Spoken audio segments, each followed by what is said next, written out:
minutes. Please. You believe that Rahman Osman was? Yes, he was the best. He was the better goalkeeper. He was better goalkeeper than Asare. Let's talk about the game itself. Something struck me, coach. When Fedoma didn't change his team all through, right? I spoke to him before the game, and what he told me was, he said, Coach, do you remember our 2 visits to this venue? My boys couldn't play. Yeah. Psychologically, it is hunting them. I only said one thing to him. I said, look, it is about their mentality. Tell them to continue where they ended their last game here.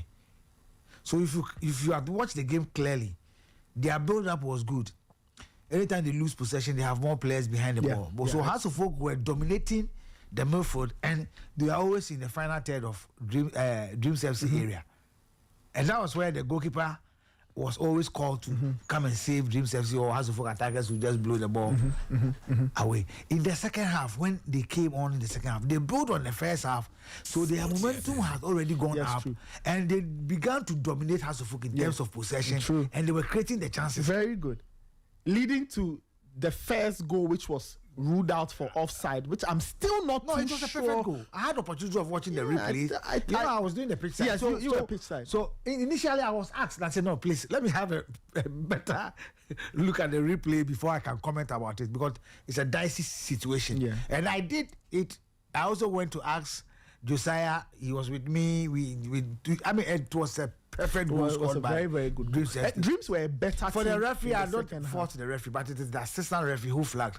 And after the game, I told the assistant referee that, bro, you did the wrong thing. So he was shocked. I said, just go back, have a look at it. Fine. It was a mistake that you did, but for me, I think that it was a perfect goal. But it was an interesting game. It was. Second half, I enjoyed the second half. I thought Dreams came into the second half better. Yes. You see, in every game, when you have a good mentality, when you are focused and your concentration level is okay, you should be able to play. As of all, gave them room to build. Okay. So you could clearly see that Razak Salifu, the player was wearing 9 JC for Dreams FC, had unnecessary yellow cards in the first half. So it affected his play. So you could clearly see that John Enchi was always in the middle, sometimes drop to defense to come and defend. Yeah. But as of all, had the chances all right, but they missed the services of Mauli Wayo. It's true.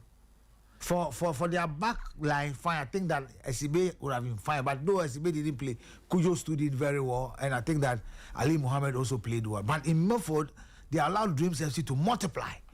So Dreams FC were calm on the ball. They saw more of the ball in the half of Asofuk.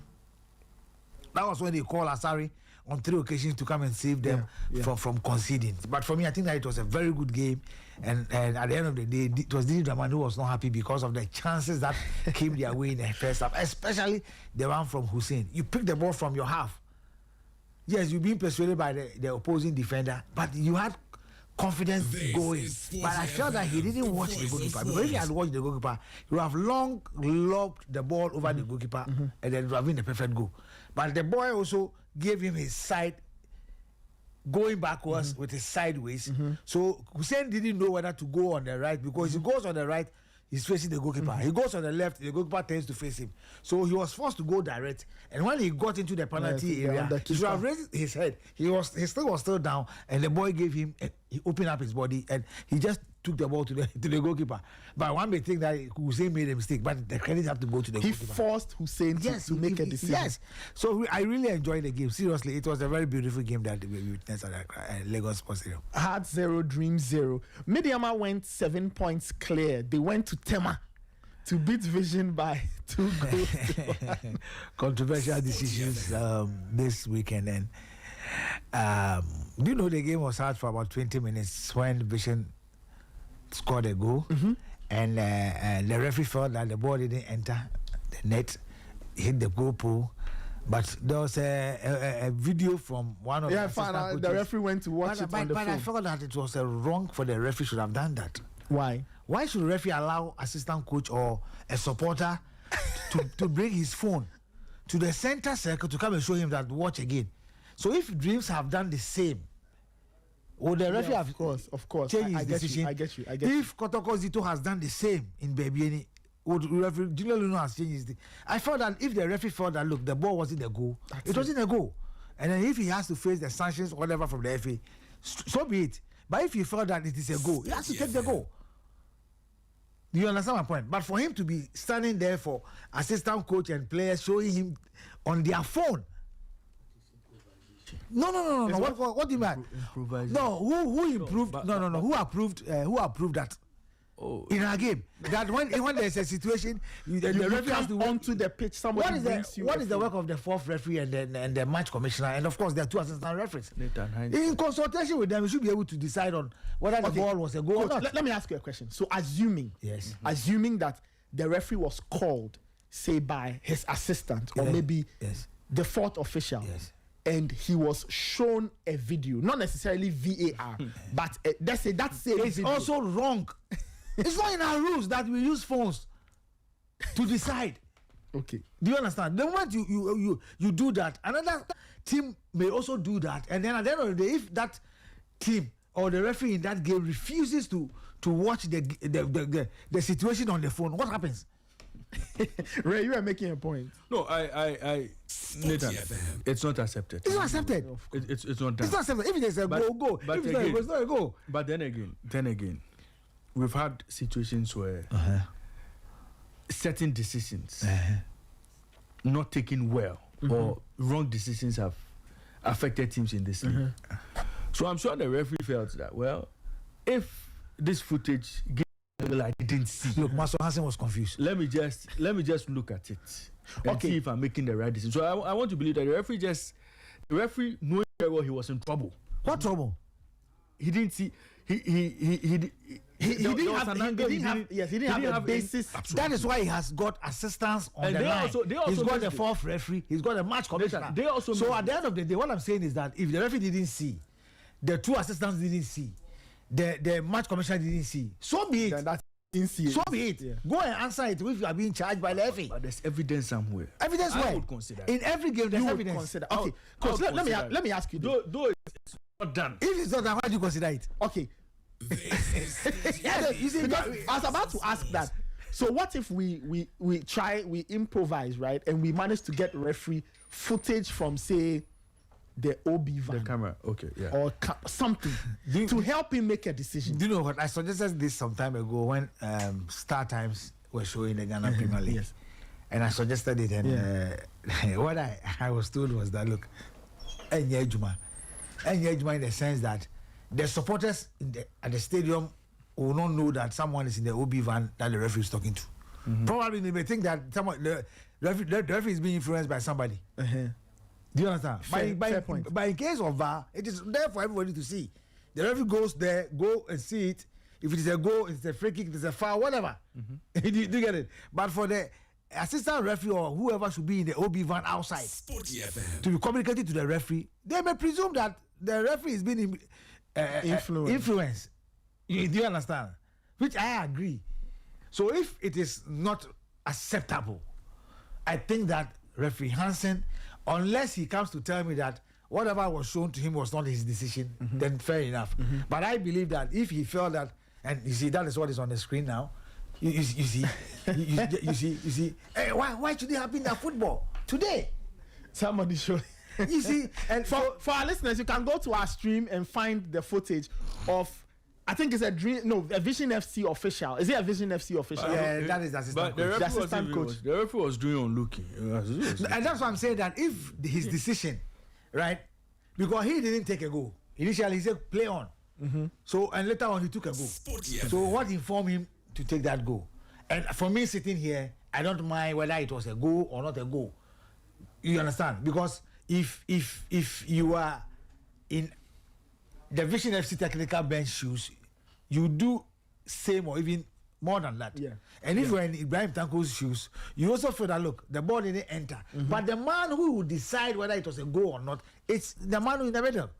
So if he didn't see, he should at least consult his two assistants or the fourth referee or the match commissioner. What if they all didn't see? At least he's been so be it. So at the end of the day, it will go to the FA. Okay. Do you understand? Fair. But again, to be fair. Fair. So this footage doesn't show us Hansen possibly moving to his assistant or to the match commissioner. Okay, before this happened. Okay. So I want to believe maybe he went to confer with them, and then later he was met with this video. So his decision could possibly be hinged on what their So assistant. look at what is happening there. He should have straight away sent the assistant coach away from the pitch. No, so he sent him. No, he didn't send him. He stood there and then listened to what he was telling him and what the players were also telling him. okay, all right. So Mubarak Yusuf, the captain for Mediama, look at what he's doing. And look at the other players. And I think that it's not good for our football. Of it's course, not acceptable. I agree with you. Because look, something happened at the Lagos Stadium. Something happened at there's always something happening and somewhere. Baby any. So if all the technical handlers have also taken their phones to show the referee, what are we heading to? I think that he should have stood on his grounds. It was a goal or not a goal. At the end of the day, the referee review panel will review it. Okay. Do you understand my point? I get but it. to go this way, it's on social media now. It's all over. Now Ghana's VAR is a mobile phone. Is that what they are talking about? And I think that Mason Hansen should come back again. And for me, Mason Hansen, there are a lot of issues about him. Oh yes, true. There are a lot of issues Last about him. season, some allegations You were understand? made. So when you get an opportunity of handling a game like this, Vision has gone away, 6 points, brought 4 points home. To Adriana, first thing to beat Adriana, go to Samatex and pick a point. Tell you that they are strong at home. Mediama, out of the 15 games that they have played before this game, they've not lost a game. This was going to be their 16th game, and on top of the league log. And they believe that they were praying for teams like House of Folk, Kotoko Ghost that should draw. You know what I told you? Of course. So if they have opportunity of playing Vision, then you, the center man, should be very, very, very closer to the decisions or the incidents and all that. And for me, it is really going to help our football. Okay. Do you understand? For me, that was my disappointment. But I think that both teams gave a very good account of themselves. Vision played very well. They dominated some part of the game. Mediama came in at a point. But two brilliant free kicks from Salim Adams. And you remember Karim Zito told me, look, Eben, manumi home. No, he had option of picking from Wahid Nema and then Salim Adams, and he picked Wahid Nema. He said, man, no me home. You understand? And I think that credit has to go to Coach Brahim Tanko. He has really improved Salim Adams. You know, his trademark is what we saw at Tema. Okay. He's got a drive from 30, 40 yards. He's good at set pieces and all that. But when he came to House of Folk, early stages from New Edibi, I said that was what he was exhibiting. And then he went off after going on loan to Cincinnati and coming back. You understand? So I felt that the player went off. He went, and then for a whole season or half or so, he didn't play.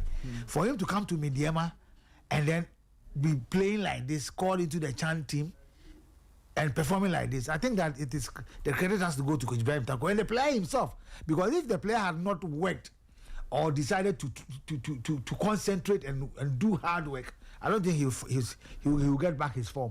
And for me, I think that Mediama are on course. And for me, I told you on Friday that they are a team that you have to look at. Now, motivation-wise, everything is on course. You have a $200,000 sponsorship, and they've been promised more if they should win the Ghana Premier League. And as it stands, I told you about Kevin Obeng, a striker of Bricum Chelsea to Mediama, Adriana, and then Tanko have signed him.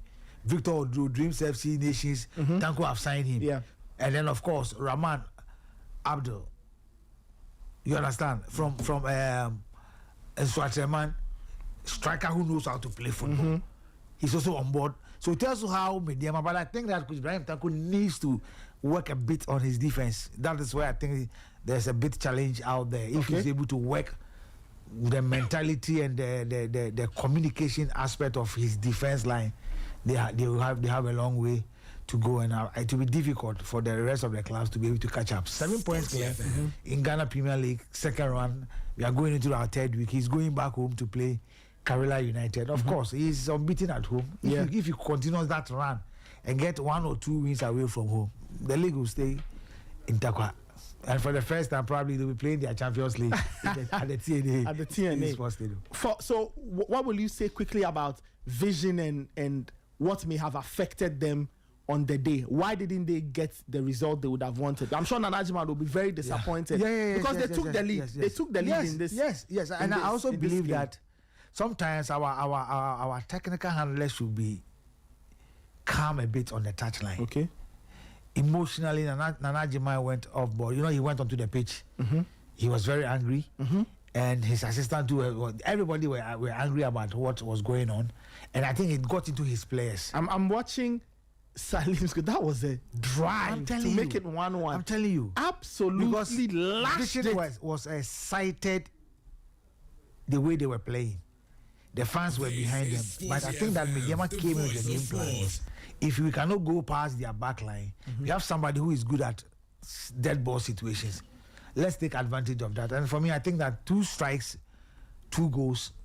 I think that Vision FC, Vision is still strong at home. They play very good football. They have one of the young team in the Ghana Premier League, and no doubt about it. Nana Jima is one of the finest young coach you can find in the Ghana Premier League. And if they are beaten by the league leaders, I don't think Ray, you should see the goals.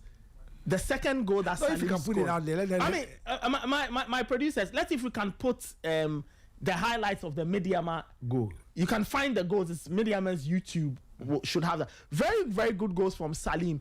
First long range, absolute belter, slapped it. The second one, coach, I fault the Vision FC goalkeeper.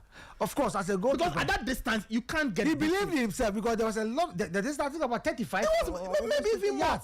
Ray, we are talking just after the center circle. Yeah. Yes. So and the ball, it wasn't. The ball didn't. You get like very, very poor goal. But one thing you also have to realize that Tema. Let's take the Tema Sports Stadium for instance. The wind, right? It happens to other pitches in Tema. So if you put a spin on the ball, the way it goes, it moves. It moves.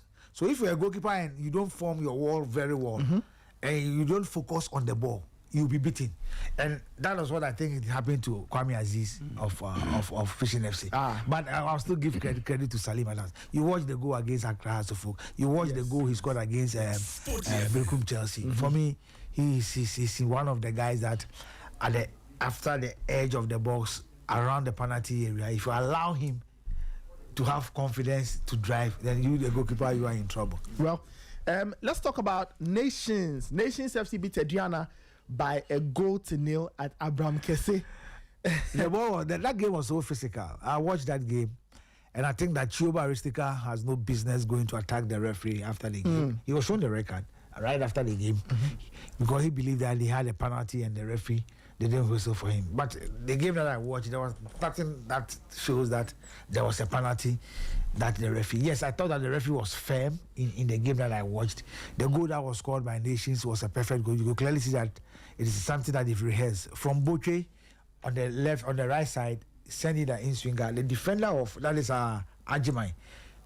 He couldn't get the ball, and the striker that is Joseph Ifa, deceived the goalkeeper with his body. The goalkeeper felt that the ball, he was sending the ball back to where the ball was coming from, but he directed his head to the other side. So the goalkeeper stood there and was just watching the ball. So apart from that goal, they also had 1v2 situation in the penalty area of Nations. Selfishness from their striker.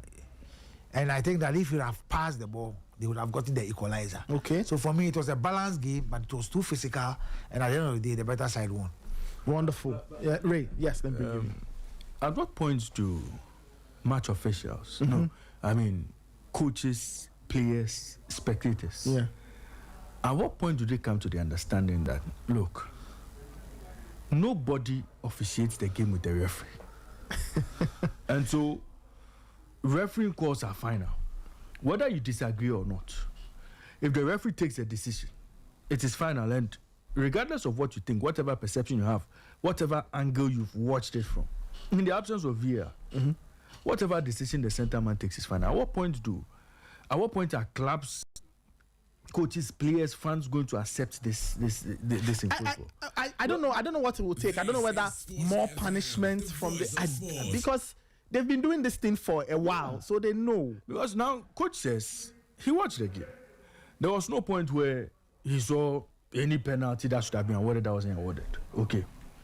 Now, the coach believes that there should have been a penalty awarded. Penalty wasn't awarded. So he wants to take it up with the referee himself. I'm struggling to get all of that. And I've seen the video to yes. If they can put it out there for No, I mean, you see, his own people were even restraining him from attacking. They should allow him to go and beat the referee. Yeah, you see, and at the end of the day, he was talking about even if he has been shown a record, he'll just pack his bags and leave and all that. He wanted fairness and all that. He believes that there was at a point when it was 90 minutes plus when they had a throw in. Now there was no ball on the pitch for them to throw. Remember what happened at Takwa? Yeah, with the Hazufuk assistant coach. I've been saying this. It happens everywhere. It got to a point that you couldn't get the ball to throw, but all the ball boys couldn't find the balls. So where did the ball go? You understand? So I think that technical handlers should know when to because at the end of the day, you attacking the referee won't change the decision or the results. Yeah. Just go back and then do your homework well, and then probably your next game against All Blacks, you can get something out of that game, because your team played well. Emmanuel Mafu had an opportunity, 1 against 2. You and your colleague and the defender of Nations FC just passed the ball. He wanted to score, and the goalkeeper had the ball. And another occasion too, he blew the ball away. But it was a midfield battle, strong midfield battle between Ivan Safo and then Isaac Boche. And of course, you talk of Seydou Sana and then Maxwell Atta. And you could clearly see that the game was too physical. Both teams played. Both goalkeepers, when they were called on duty, came to rescue their teams. But Nations had that opportunity, and I think that the player, Joseph Efa, had the perfect touch from his head into the net. So it was the good results for Nations FC, who had struggled to beat All Blast when they were leading. So for me, I think that it is a game that our coaches needs to have patience. As I spoke about the vision with the game, if coaches do not go emotions on the touchline, sometimes it affects the players on the field of play. Okay. You understand? Because I believe that Vision is a very good team, that when they are playing at home, you enjoy their style of play. But it has already happened. They need to move on. And of course, as I said, your coach, who we think is doing very well with the Diana, now this is the incident. They should allow him to go and beat the referee. Yeah, I mean, why should this happen in our football? For our viewers, there you see Chioba Aristika. Yes, why do you do that? The European, his... Look, he and one of the assistants. Yes, look, and they are fighting the security. They are being restrained, and they just don't understand what's happening. They are not listening to anybody. They want to attack the officials.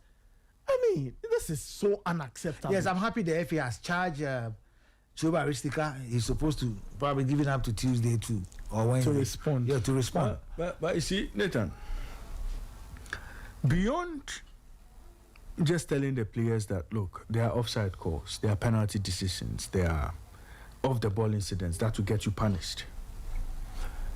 Maybe clubs should take players and coaches through every manual referees go through.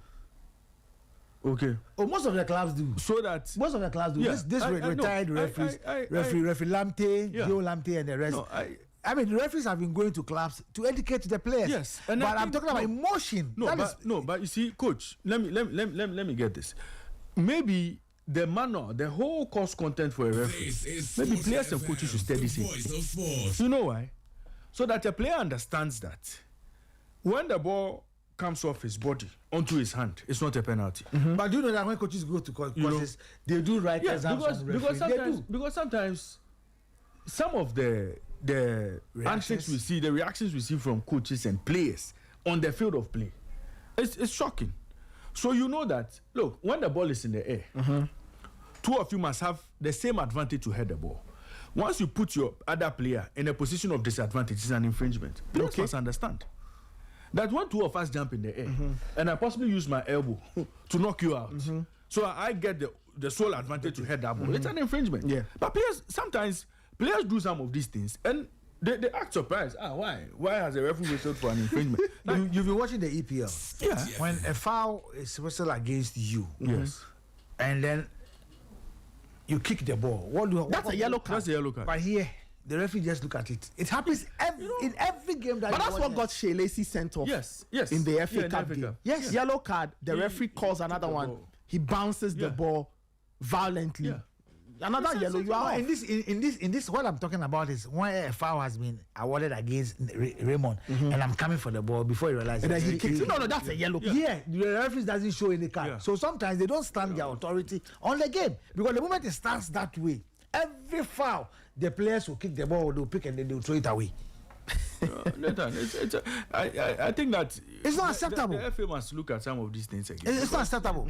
But it's good we are talking about it, and I'm sure everybody is listening and going forward. I think a lot of education must go on. So you say, Ray, so you're saying that clubs need to resensitize their key actors, i.e. coaches and players. Yeah, they must look at the manuals the referees used to adjudicate the game. Okay. So they understand that, okay, the referee took this decision because of, this is what we were taught in class. Oh, the linesman or the assistant referee took this decision because of...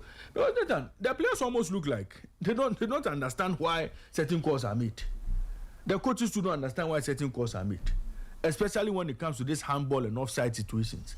They're always, they're always confused. So, I mean, Nathan, some of these things, in the absence of VAR, and even VAR doesn't always intervene. No. You get it.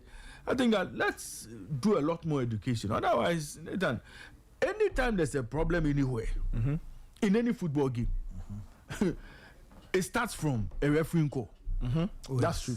It always starts from a refereeing call. That's true. AFCON. Yesterday, it was a refereeing call. Whether I was right or it was wrong, Asante it was a refereeing call. The late Jerry Asante, so I think that let's pay attention to that educational bit.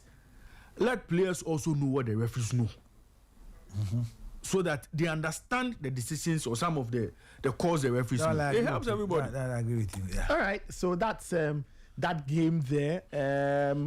Let's talk about Gold Stars and Asante Kotoko. Coach, that's another goalless draw for Asante Kotoko. Yes. Another one. The other day was one at home with Birkum Chelsea. This weekend it was at the Dance Park when they took on Gold Stars. Yes. Your thoughts on that? The FA has already charged Karim Zito and his assistant after the game. They trying to probably attack the referee Julian Nunu or whatever. I believe that it was a very good game that we witnessed. And Kotoko last season, remember when the Samson Eduku, now playing for Gold Stars, scored a perfect goal that was disallowed. And they believe that every time they go there, they have advantage probably to win the game or probably hit at the back of the net, and then probably officiating will not go on their favor. But I believe that in this case, if Zito has been given 3 matches and Julian Nunu were in the shoes of Karim Zito, and then Zito being in the center of the field, denying him that goal, how will you feel? Zito has been given 3 matches. After this game, he's playing Basaka and Heart of Lions. And the man yesterday played so well that he wanted to. But on record, Kotoko the management have assured the players they'll give them bonus. They believe that they won the game and they believe that Zito played well. And I also think that if this is the way Kotoko has been playing, I don't think that there would have been complaints from the supporters and the management and all that.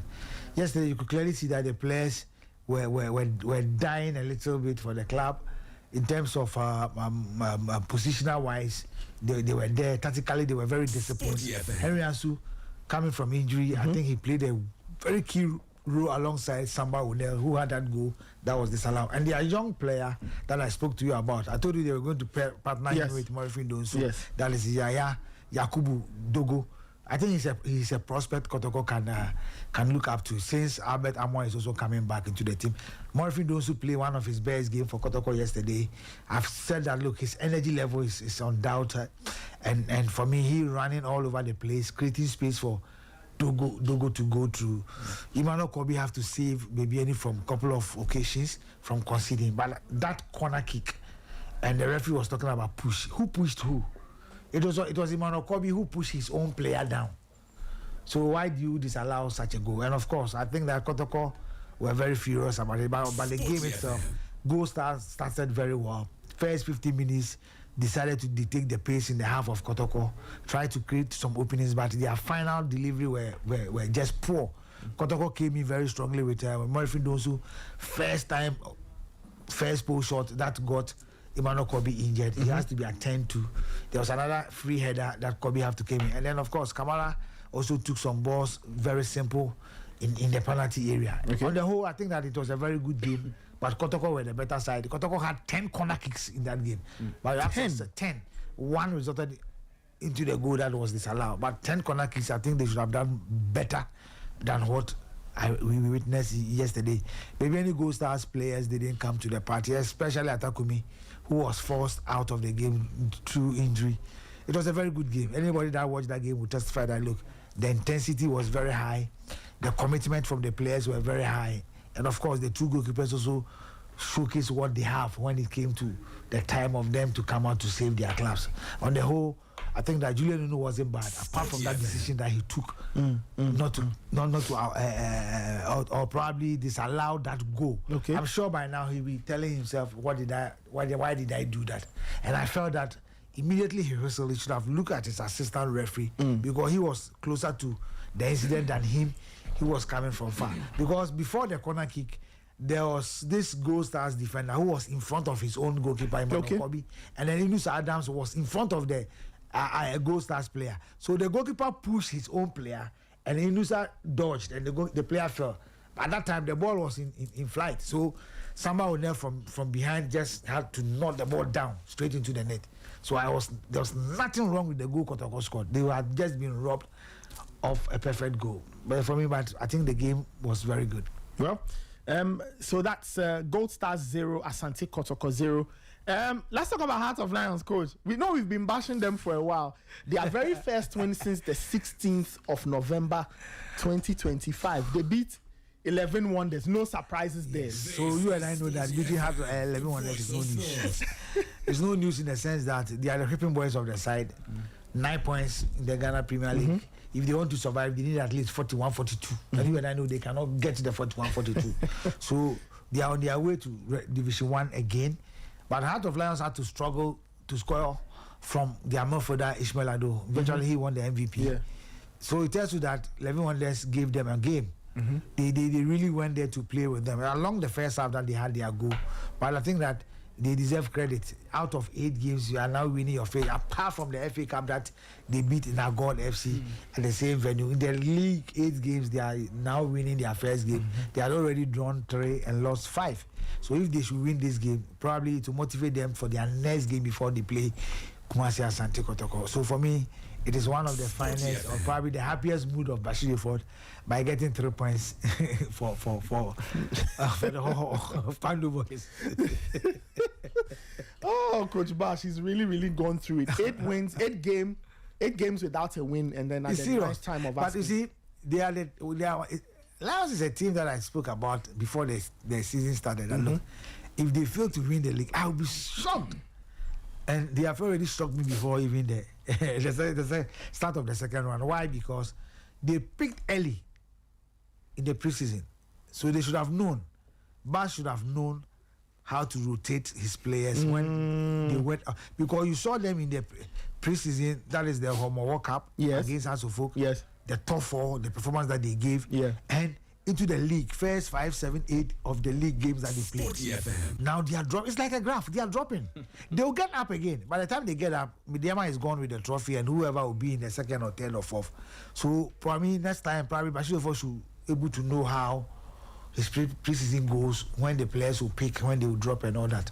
So for me, a good win or a good 3 points for Bashir Ford for a very long time. Yeah, I think yesterday he slept well. Well, I don't know which other results you want to touch on. I think that Samatex did very well, going all the way to Tamale to beat Karela United. I think this is their first loss at home. Yeah. And you know, in the first leg, Karela went to Samatex and then drew. Is their former coach who won the league for them. Yes. So everybody thought that, look, coach, you are a new team, you know. But Christopher Eni at that time is just also new with Samatex. And now he has played the first round of the league into the second round. He has been able to stabilize the team. I'm told that their captain, Ibn Ezakwa, has been transferred to a Sporting FC in Iraq. Yes. So Ray, that was the story I read for you. So he's gone. But they have the likes of Kofi Agbeshima, who has replaced him, and then of course Roland Gripman, Oko Gripman's twin brother. So they are good to go. They have Isaac Affo, they have Koku Owusu in Milford. They have a solid team that are doing very well. But I believe that Christopher Eni has done very well. Remember I told you about the game they play House of Folk here. Yeah. The shape that they mounted on the field. How they transited from the goalkeeping, defense, midfield, and attack. And you know what? In that game against House of Folk here, when you watch them play, when they lose possession in midfield, they don't lose the second ball. Yeah. So it tells you that the gap between the goalkeeper, the central defense, and then the midfield, they were the same. Maybe you don't understand. If the gap between the goalkeeper and the two center backs is like 5 yards, yes, and it's then the same, and yes, the same as the center backs and the midfield 5 yards. Every second ball you have your own ball.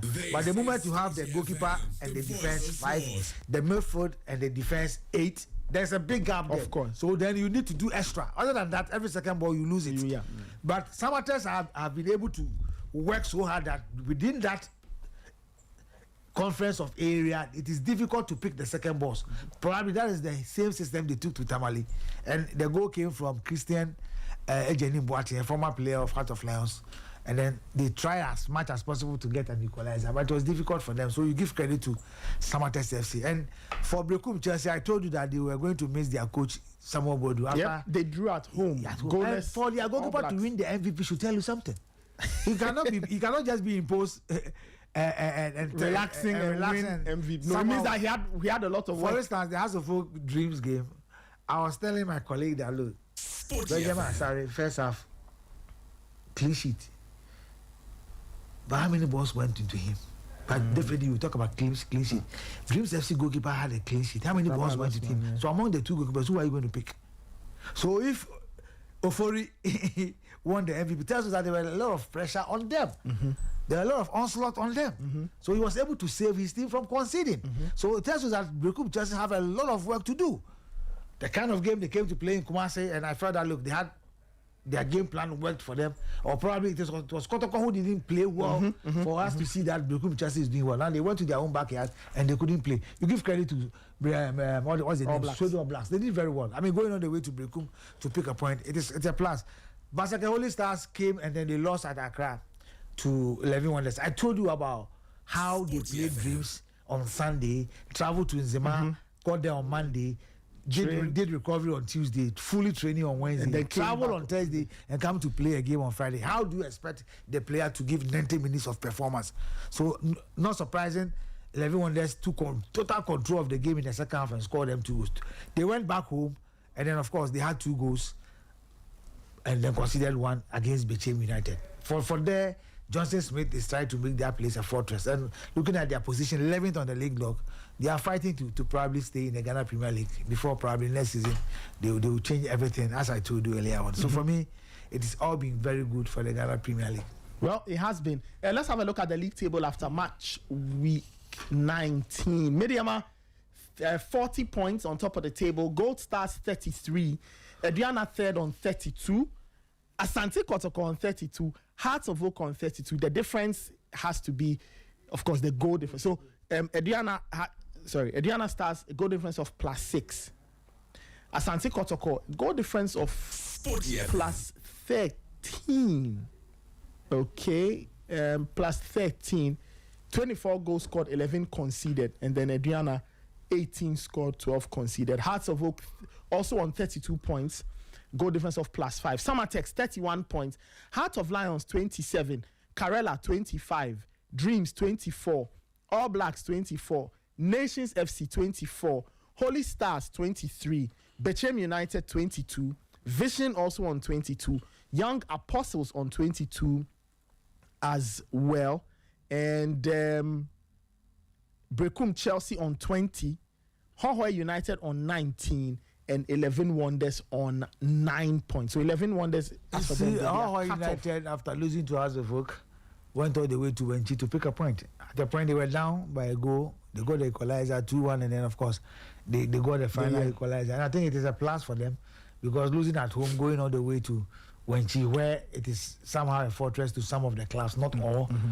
Being able to pick a point from that, I think that it is good. We need to commend them of doing that. But looking at their position on the league log, it's now comebacks to teams that are going to win their home games. So if you really want to stay, that is the Hohoi United, Brekum Chelsea, and the rest.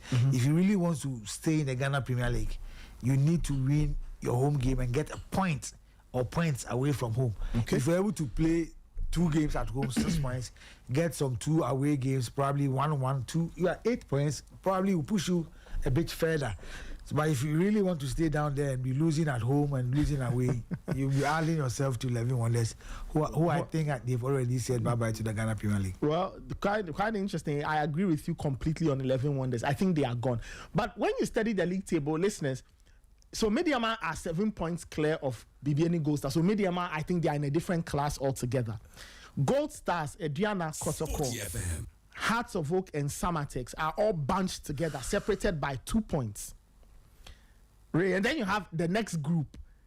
Hearts of Lions are 4 points off Samatex. They are on 27, right? Yeah. And then Samatex are on 31. So you have 3 chunks right now. Mediama, they have separation. See, and in this situation, House of Oak is playing 3 games home. They've only played 1. Their next game is against 11 Wonders. Kotoko is going back home. So obviously, if these 2 teams to get their home 3 points, they'll still be at par. What about Gold Stars? They are going away from Baby. Yeah. So obviously, it's going to be, and Adriana is also going away from Doma. So obviously, it's going to be Haas and Kotoko. Probably, if they should be able to win, for those 2 teams do not win, then they are going to occupy the 2nd and then 3rd. But Diama is also going home to play against Karela. They want to make their home a fortress. So the possibility of Mediama making it 10 points is high. Well, that is that. So first chunk, Mediama are up top. Between 2nd and 6th, they are separated by 2 points. Just imagine. Then you have Heart of Lions all the way down to Young Apostles. So we are talking 7th to 15th. They are separated by 5 points. Just 5. A team that has played 8 games that have not won any. And just imagine. But then I think he also speaks to, because that bracket of Heart of Lions to Young Apostles. Now, Heart of Lions have gone 8 games without a win. They won on their 9th attempt over the weekend. And yet, none of these teams, not Young Apostles, not Vision, not Betim, Holy Stars, Nations, All Blacks, Dreams, Karela, none of them went past Heart of Lions. Yeah, because they bought enough credits at the start. They were on a very fine run. Heart of Lions started well. They started very well. It bought them a lot. Yeah, but it also speaks to the other teams and their inability to take advantage. Because if they had won, let's say, half of that number of games, if everybody even did 4 straight wins, Lions would have been in a lot of trouble. Yes. And if Lions too have also realized that, look, winning 4 out of the 8, they could have pushed them closer to Mediama. Of course, they would have been, or even not ahead of Mediama. Yes, closer, they would have been line. Yeah, they would have been there. But that poor run. Look, I've said that. Look, if you know the Ghana Premier League very well, the moment you get your fixtures, just sit down. There are teams that when they beat you, it's no news. There are teams that when they beat you, it is news, especially when you are playing at home. If Kotoko beat Heart of Lions at Pando, if House of Folk beat Lions at Pando, it's no news. But if Bechem comes to beat you, it's news. If Hoho United comes to beat you, it's a big news. You get my point? If Young Apostles comes to beat you, it's a big news. So if I'm preparing my team, and within the first 5, I have House of Folk in there, I'll make it -3. If I beat House of Folk, it's a plus. You get my point? Yeah. So if I'm playing Karela, I'm playing All Blacks, I'm playing Bechem, and I'm playing Young Apostles, and then House of Folk. You understand? I'll make it 4 out of 5. Yeah. But the House of Folk game, it is a bonus. If I should win that game, so I get a point, fine. So in my first 5 games, instead of the 15 points, I'll get 12. Which is a very good start. Do you understand? Yeah. So it's about how you look at your fixtures and how you also plan towards them. So by the end of the first round, if you're able to accumulate major points from that, first 5 of the second round, you know that within the top 4 you are in. So you're out of the relegation zone. That is where you start to look to scout for players who will be replacing players that you may think will be leaving, or players that you think that they need competition in the team. That is where you start to scout. Yeah. So by the time the season ends, you've already done with your scouting, your recruitment and everything. So you have time to plan well for the new season. Yeah. It happened under Maxwell. I'm saying this because of my experience with that. And apart from that, when I left Maxwell, I went to Mediama. It happened in Mediama. I did same for the late Yusuf Abubakar when he was with Adriana. I scouted for him. I did same for Enos Adepa at Wow Stars. And all these coaches won the leagues. Bashir for 18 years, Gold Stars has not won the league. He won for them, and I was a scout in Obuasi. I was being paid by Betway. I was his chief scout. That I was under a contract with them. So sometimes when you plan before your preseason, when the league fixtures comes out, that is where you should be scouting your opponents. People think that when teams are doing preseason and you scout them, you may not get the right information that you need. It's a lie. You can scout the team in preseason if I learn something about them. If I know the attributes of a player, half of my job is done. For instance, the Senegalese right back, Mendy, this is his first game in the AFCON, but he was playing in the finals. But if they had known the player, his attributes, half of the job should have been done for the Moroccans. So, for instance, if Hasselhoff is playing Kotoko, and they have a player in Hasselhoff who has not kicked a ball for Hasselhoff in any of the league games, and they introduce him, is Kotoko video scouts going to get a video of the boy playing Hasselhoff games? No. But the attributes of the boy will tell you that, look, he's weak at his left foot, he's got pace. When they loses possession, this is what he do. So when you also have possession, this is what you should be able to do. Do you understand? Yeah. At the end of the day, you've given the coach half of his job done. But here, the moment you speak, Asemaba. So sometimes you'll be here and you'll be trying to educate a bit. All right. So that's the lowdown from the Ghana Premier League match week 19. Match week 20 will be on this weekend, 23rd, 24th, 25th. Let me give listeners the fixtures. Dreams Young Apostles, 11 Wonders Hearts of Oak, Asante Kotoko take on Holy Stars, Bechem United at home to Heart of Lions, Bekum Chelsea at home again. They face BBNE Gold Stars this time. Hohe United host Vision FC, Mediama go back home to take on Karela, Samatex at home to Nations FC, and Swedru All Blacks welcome Ediana Stars to Swedru. Interesting fixtures. Yes, so those are the. But I'm sure the clubs will look at how the teams are fed and also go into it and then probably come out very strong. As of folk shouldn't underrate 11 Wonders. I'll say it today, and if they listen, it will go a long way to help them. They shouldn't underrate 11 Wonders. Not at all. Even though they are at the bottom of the league. They have nothing to lose. So they can be very dangerous. Of course, they have nothing to lose. So you just need to be worried about it. Johnson Smith is going to Kumasi to play his former club. They beat Kotoko when Kotoko went to draw at Samates, and that was where the issue of Joseph Ablo came. Indiscipline happened in camp, and Kotoko lost that game. And I'm sure that's the reason why. It's part of the reasons why Kotoko terminated his contract. So Kotoko should be wary of Johnson Smith. Though I believe that Kotoko will be a strong force, because if Albert Amos should start training today or tomorrow, I will not be surprised he will be part of the team, even if he's starting from the bench, probably to come in again. So I think it's all good. It's all good. Coach Ibrahim Tanko, no doubt, will face a stiffer opposition in Karela, because they start at home and they lost. So they will try everything possible to at least frustrate Mediama. But Mediama have got what it takes to carry all the 3 points at home and probably extend their lead on top. So let's see what the days will bring, and then probably on Friday, yes, we'll be here. We'll let people know whether Raymond is fit or not fit. By Friday, hopefully, we'll be back to full fitness. I'll be in action live. I will be back on.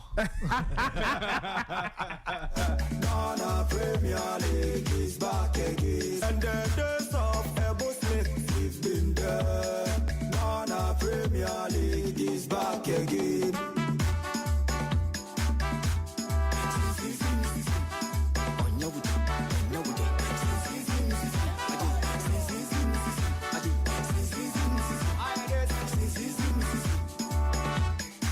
Division 1 League is back again. Division 1 League is back again. Hey, mama. Hey, mama. 8:36. This is still the Sporty Breakfast. Before we close the chapter on the we'll talk about the AFCON in a bit. But on the Ghana Premier League, though, let me give you a few updates from the GFA concerning those who were misbehaving over the weekend. They've been asked to come and answer questions. Right. So Vision FC, right, have been charged with breaches of the Ghana Premier League regulations 2025 and the GFA Disciplinary Code 2019 following their Ghana Premier League fixture against Mediama SC. It is alleged that the club failed to control its technical team and substitutes who invaded the field of play and caused delays to the game. It is further alleged that supporters of the club also invaded the pitch or invaded the field of play during the said match. Vision FC has up until Wednesday, the 21st of January, to respond to the charges. So that is the thing for Vision FC.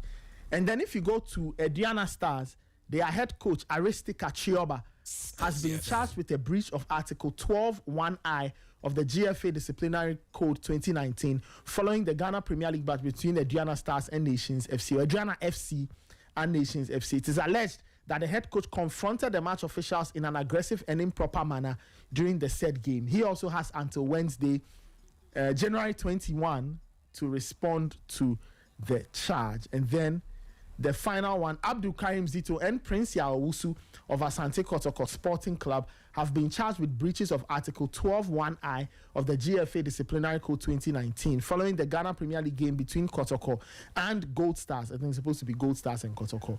It's alleged that both coaches exhibited unsporting behavior towards the match officials of the said game, and they also have until the 21st of January 2026 to respond to the charges. So the FA says that these people should come and answer questions for misconduct of several strands.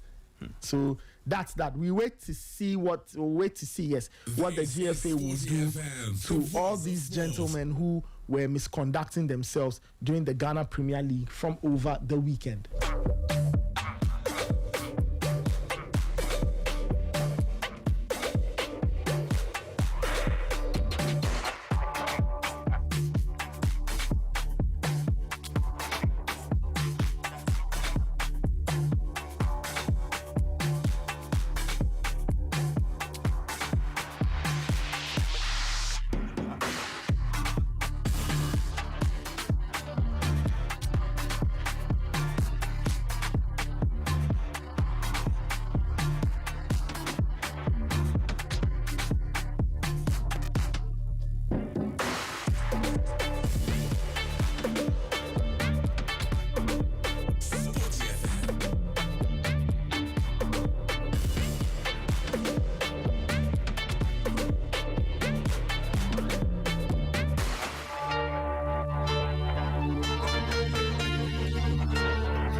This is still the Sporty Breakfast.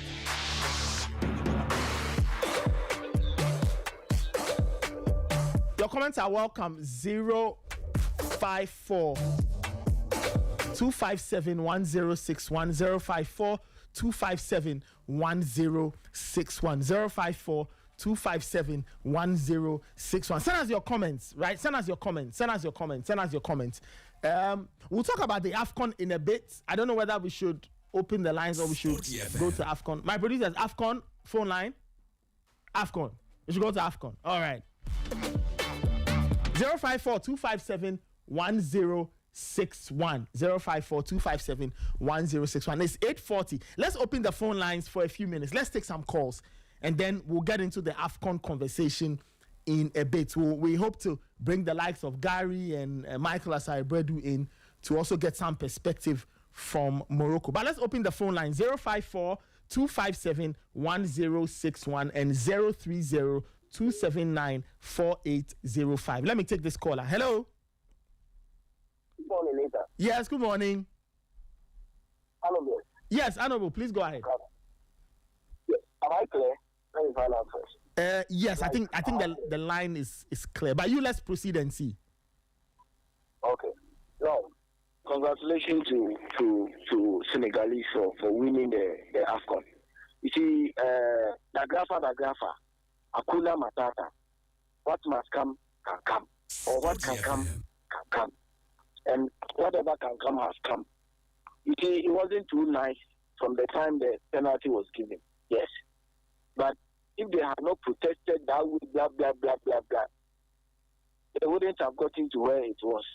But kudos to Sadio Mane, a leader. I don't know how to describe him. If you can help me with the adjectives, a leader and a warrior. So the guy is too much. Morocco, I don't know if CAF, Motepe or whoever the name, he was trying to do everything possible for Morocco to win the trophy or what. Look at the penalty you took. This morning, Ray was defending it. It was clear penalty and all that. Assuming if it had happened to Senegalese or for Senegalese, would he have taken that penalty? He wouldn't. You wouldn't have taken that penalty for Senegal. So let's be honest. Everything was going the way that the script has to be. The script was written. But we thank God, Senegalese were resilient and it didn't happen. They should go home. They have done well. They have gotten silver. At least they've gotten something. But not this tournament. They should come back later. With all that they have done, Senegal has proven that it's a football we are playing. Your youth system has to go. The progression has to continue so that you will have division, whatever, from the youth stage under something to the national team.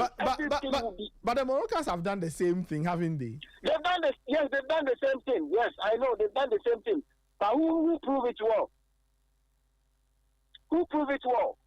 For some years now, Senegal was holding every trophy in the continent. Tell me if I'm lying. They were holding all the trophies on the continent. All the youth trophies, whatever, made range to the national team.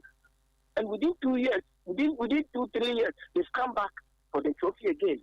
This shows nobody. I mean, Senegal was part of the favorite, but we didn't give them that much chance that they would go all the way to win it.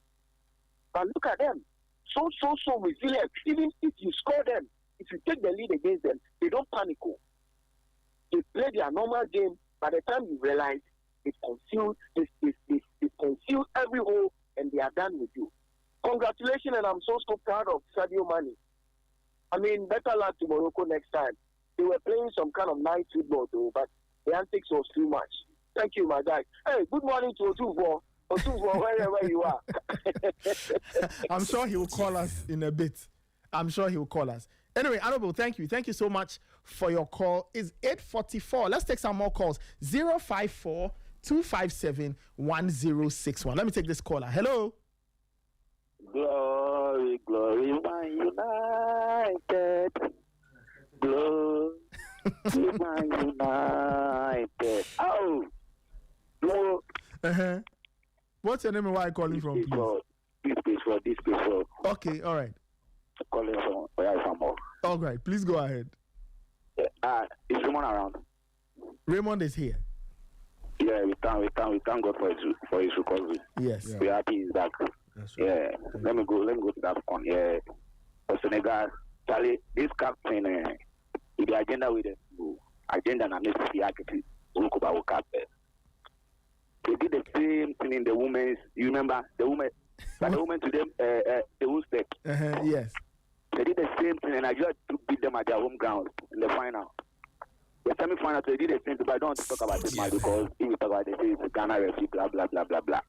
Yesterday, we saw the same thing. That one, if you went to say the referee hasn't done anything. Charlie, I'm not trying to. Some people were saying that, the penalty, they have to make the fair play so that regarding to Senegal scoring that they didn't even check the VAR. So they had to especially play the penalty. They decided that the keeper to stand so that we play in the middle. Charlie, all these things are lies. And I was to me, you see what? I don't know. I'm not in Morocco. So, have you heard of it? Oh, I have. I have. What I will say is that. What I will say is this. I've done this work for a very long time. Yes. And I've seen and heard very, very interesting things. So I'm in the middle. I will not say it is true. I will not say it is not true because of what I have seen and what I know. So I'm in the middle. Thank you. Okay, so let's move on now. Let's go to NBA. This weekend, my boss went to Toronto to beat Toronto at their own court. Okay. And United to winning. You were doubting us. You were doubting your own team. Later, why? No. When I was asked to do a job as a journalist, not as a Man United fan. So. Okay. Okay. When I sit in this chair, I'm not here to I'm not here to say popular things. I'm here to say fact. Okay, yeah. You know that sometimes with these big matches, large matches, more about factor, blah blah blah. Okay, let me ask you. Did you actually think Man United were going to win this game? Oh, you know, I always say that in hindsight, and we can all say, "Oh, I knew." In hindsight, we can all say that. Seriously, me, I was very sure. Seriously, I was very sure. Yeah, so Charlie, Charlie, you see, me one thing that the reason why Amo was that I was very happy match is that it was because of the Kobe Menu. Charlie, no matter or say one of my or if it's boy Kehawo. So that to me, hearing that Kobe would leave me, Charlie, I was very very sad. And the guy was pushing do everything in the summer, even this winter. Before Amari going, he was pushing to go for a loan. Charlie, the thing they paid me. Charlie, the guy got talent too. We don't want to do that Kuba mistake that we sold him and went and buy him that 89 million pounds. No, we don't do that mistake again. You see when Carey came now, the guy doesn't have much fitness. So, because he knows the guy. He'll not even say, what be the fitness for there? If the man be view, even though that somebody is playing with, if I try to come to them, feel a bit view. I'm praying that this guy will go to the World Cup. You know that during the time that Ten Hag gave him the chance, he was in the England national team, the first 11, playing alongside Rice. Yes, and Rice was giving this guy mileage out. Charlie, this guy is very good. When he's playing against him, everything moves smoothly. I'm a Rubai, a talent. Charlie could be there on a future captain. No. That's on a future captain. Then our first team. So you cannot come from Portugal and come and support this player for us. So that's the only thing that I was happy about. Okay. As I'm a win because of Kobe. Okay. Charlie, I'll leave you guys so that somebody will come and continue, Charlie. Thank you very much. All right. Thank you so. All right, 849 054 257 1061 054 257 1061. This is the Sporty Breakfast. Let me take this caller. Hello. Hello, Neta. Yes. Good morning. Yes, good morning. My name is Ben. I'm calling from Amasama, New Life. All right, please go ahead.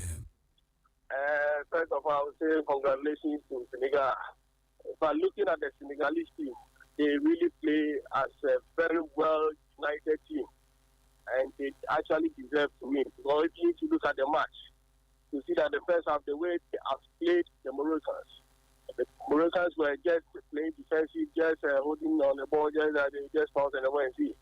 But the Senegalese really played as a team, and I think the god of football has really listened to their cry. They really deserve to win, and kudos to them. I think better luck to Morocco next time. Okay. But looking at the facilities at the place, I think Morocco has really done very, very well. You can see that their facilities were class, and I doubt why some African countries cannot emulate them. Doesn't mean the resources they have are completely different from what the resources we have. For instance, Ghana, if you look at our stadium and stuff, it's appalling. You see, and some of these things, when we go deep into it, people will not understand you. Okay, the secret is just two things. Three things. One, resource. Two, planning. And three, the will to do it. Exactly. So, listen, at the end of it all, is it not about leadership? Yeah, that's true. It is about leadership. Because the same leaders who are there, don't we also have leaders here too in Ghana? Don't they have an FA president? Don't we also have FA president? Mm-hmm. Don't they have people who are in charge of sports? Uh-huh. Don't we also have people who are also in charge of sports here? Yeah. So what makes them so different from us? Well, that's what I'm saying. That the big difference is that the king in Morocco is also very interested in this. You understand? Yes. So the king. Our people are not interested. That is the million CD question. Just look at the African game that was organized. You see, when there was involvement of leadership, you realize that it was fine. But as to how we can even maintain the facilities is also another thing. Then when we want to talk about some of the issues and then the money and all those things, that could have also even been used to build another stadium also. That one is also another story for another time. So you can see that some people will have the bill. Because when they talk of resources, then look at the resources we have. Mm-hmm. But then look at what comes out of our resources. Scandal upon scandal and all those things. And I feel things happen. I think we don't have focus. So when you look at sport, the employment is this even to the youth. All these players that we saw on the show, some of them, they are in their 20s, some are even in their 17, 18 and all those things. But look at the occupation it has given to them. So, listen, are you saying in Ghana, we don't have people who have such talent, who can also better their lives and also better the lives of the community, society and their families, who are also of that same age and can even play better than some of these Moroccans as we saw them, or even the Senegalese as we saw them. So in fact, it is a really, really shameful act on the part of our leaders when they do some of these things. And the earlier we look at some of these things, the better for all of us. In fact, I would say kudos to Morocco, and I think Africans must use that as a yardstick. We should, our leaders, especially those of us in West Africa, we should stop the chopping of the money, the corruption, the scandals, and all those things, and look at what is good for the future, and stop all these things that we have been doing. It is a shame the way Ghana and a part of West Africa have behaved over the years. Even when you look at South Africa, you say that at least Kenya and then Tanzania, Zimbabwe, South Africa, and all those things, they are doing better. But why is it that when it comes to West Africa, it's a different thing altogether? We should bow our heads down in shame with some of these things that happen. And then going to the referees. In fact, the referees, they are very, very careful. The way they bring the game into this report, they have to actually take a certain look at the whole thing. Because some of the decisions they take, it actually goes to the core of the game. For instance, I watched the Arsenal match. The handball that happened, I don't know why there is VAR and all those things. Yes, they didn't even take penalty for it. Yesterday, I watched Barcelona, the goal that Lamine Yamal scored. I don't know why they didn't. Kotoko match against Costa. I don't know. Then Dream FC. So you could see that the referees are not actually helping the course of the game. And the earlier they look at that, the better for all of us. Because the game must be won on a fair ground. So that at the end of it all, it will be able to serve the interest of everybody. But when you try to go and do some of these because you say you are human, you make error and all those things. When it comes to some of these crucial things, don't say because you are human, you didn't see. If you are human and you didn't see, then what is your profession on the field? It means you are not helping us. This you are is actually Sporty taking FM, the voice of put it in your sports. pocket, and then you bring it back. And that is something that the referees must be spoken to, and it will help the cause of the game. They're looking at Man United. In fact, Man United has always been saying that when Ahmad and then Mbonu went, it was going to be very, very difficult for them. And indeed, it was difficult for them. So if it carries winning, it is not because Man United are actually beating what you call Man City and that it is that. No, it is because Ahmad and Mbonu have come back after the AFCON. You could realize that when Ahmad and Mbonu left, look at the results of Man United. And immediately they came, look at the impact. So in fact, they should take very good care of these players, and these are the players that can help their cause. Thank you very much, Mr. All right, thank you so much. 8:55. Let's take some more calls. 054 257 1061 030 279 4805. From 9, we'll talk about the AFCON. Let me take this caller. Hello. My name is Sankwao. Good morning. Yes, sir. What's your name and where are you calling from, please? My name is Charles. I'm calling from Ashoma. All right, please go ahead, Charles. Good morning to top guy, Mr. Raymond as well. Yes. Raymond is here. So I'm thinking, wow. I mean, that was a very good thing from United. You know, anytime United had the ball, even Maguire has the ball, they were looking dangerous. Anytime United had the ball, and it was a great game, one of the best early kickoffs I've watched in a very long time, you know.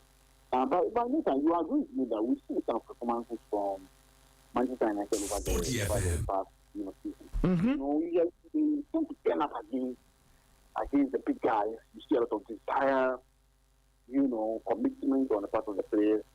So I'm not too surprised. But usually the consistency is what we don't see, because even after these games where they do so well, the fans are happy, everybody's laughing, blah blah blah.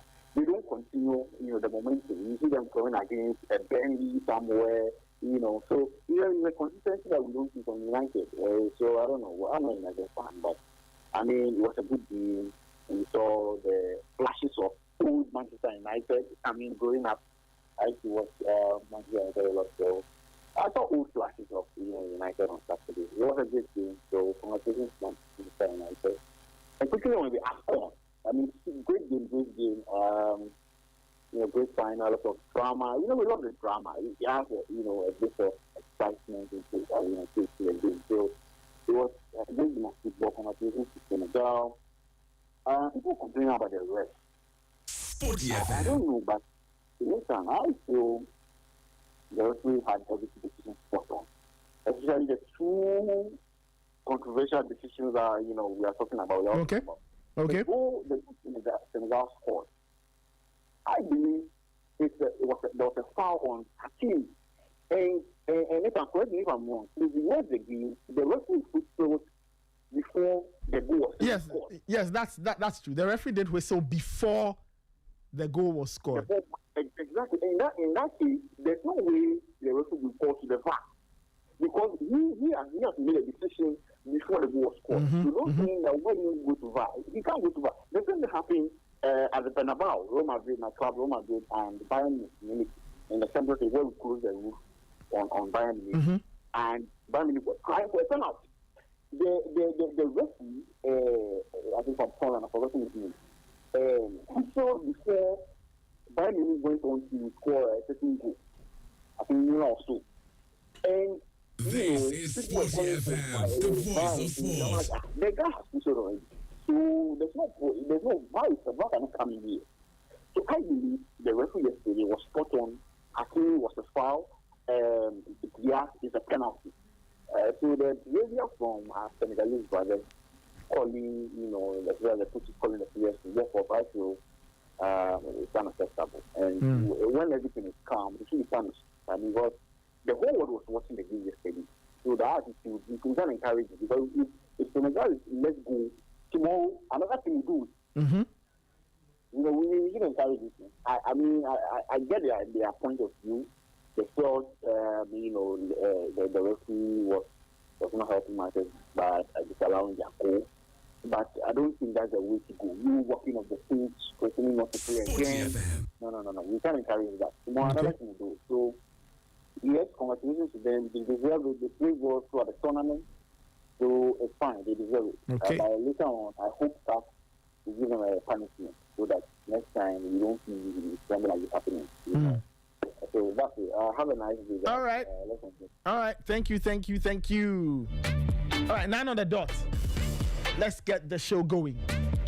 Let's proceed with the AFCON. Okay, let's take one last call and then we'll try and bring in our guys from Morocco. They were there. I always want to hear how it was like there. But let me take this final caller. Hello. Hello, good morning, Mr. Paul. Yes, good morning. Yes, how are you doing? I'm fine.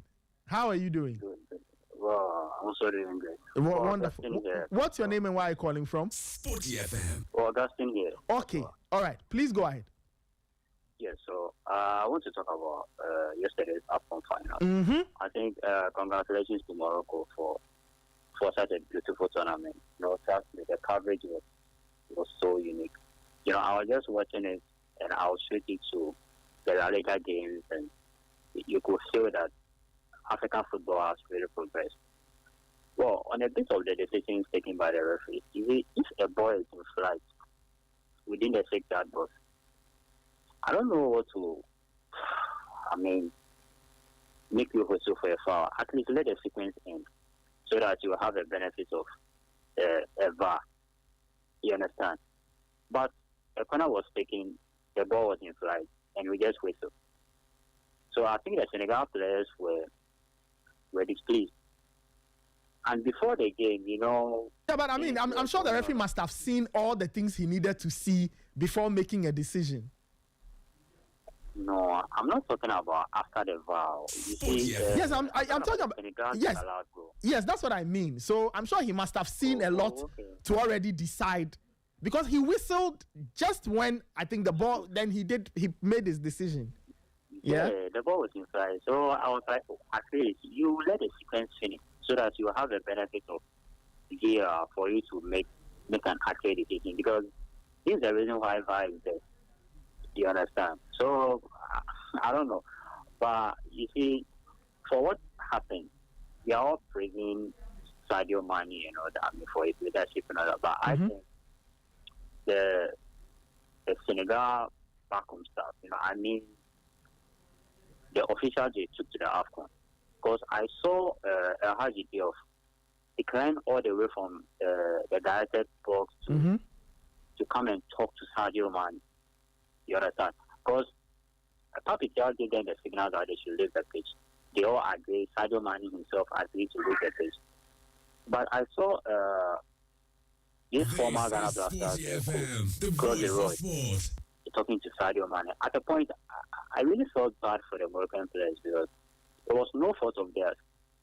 I really felt bad for them. I mean, they were really embarrassed by what was actually happening. But I will congratulate Senegal for the fight. And you see, this is what African football stands for: the fight, the resilience, the will to go.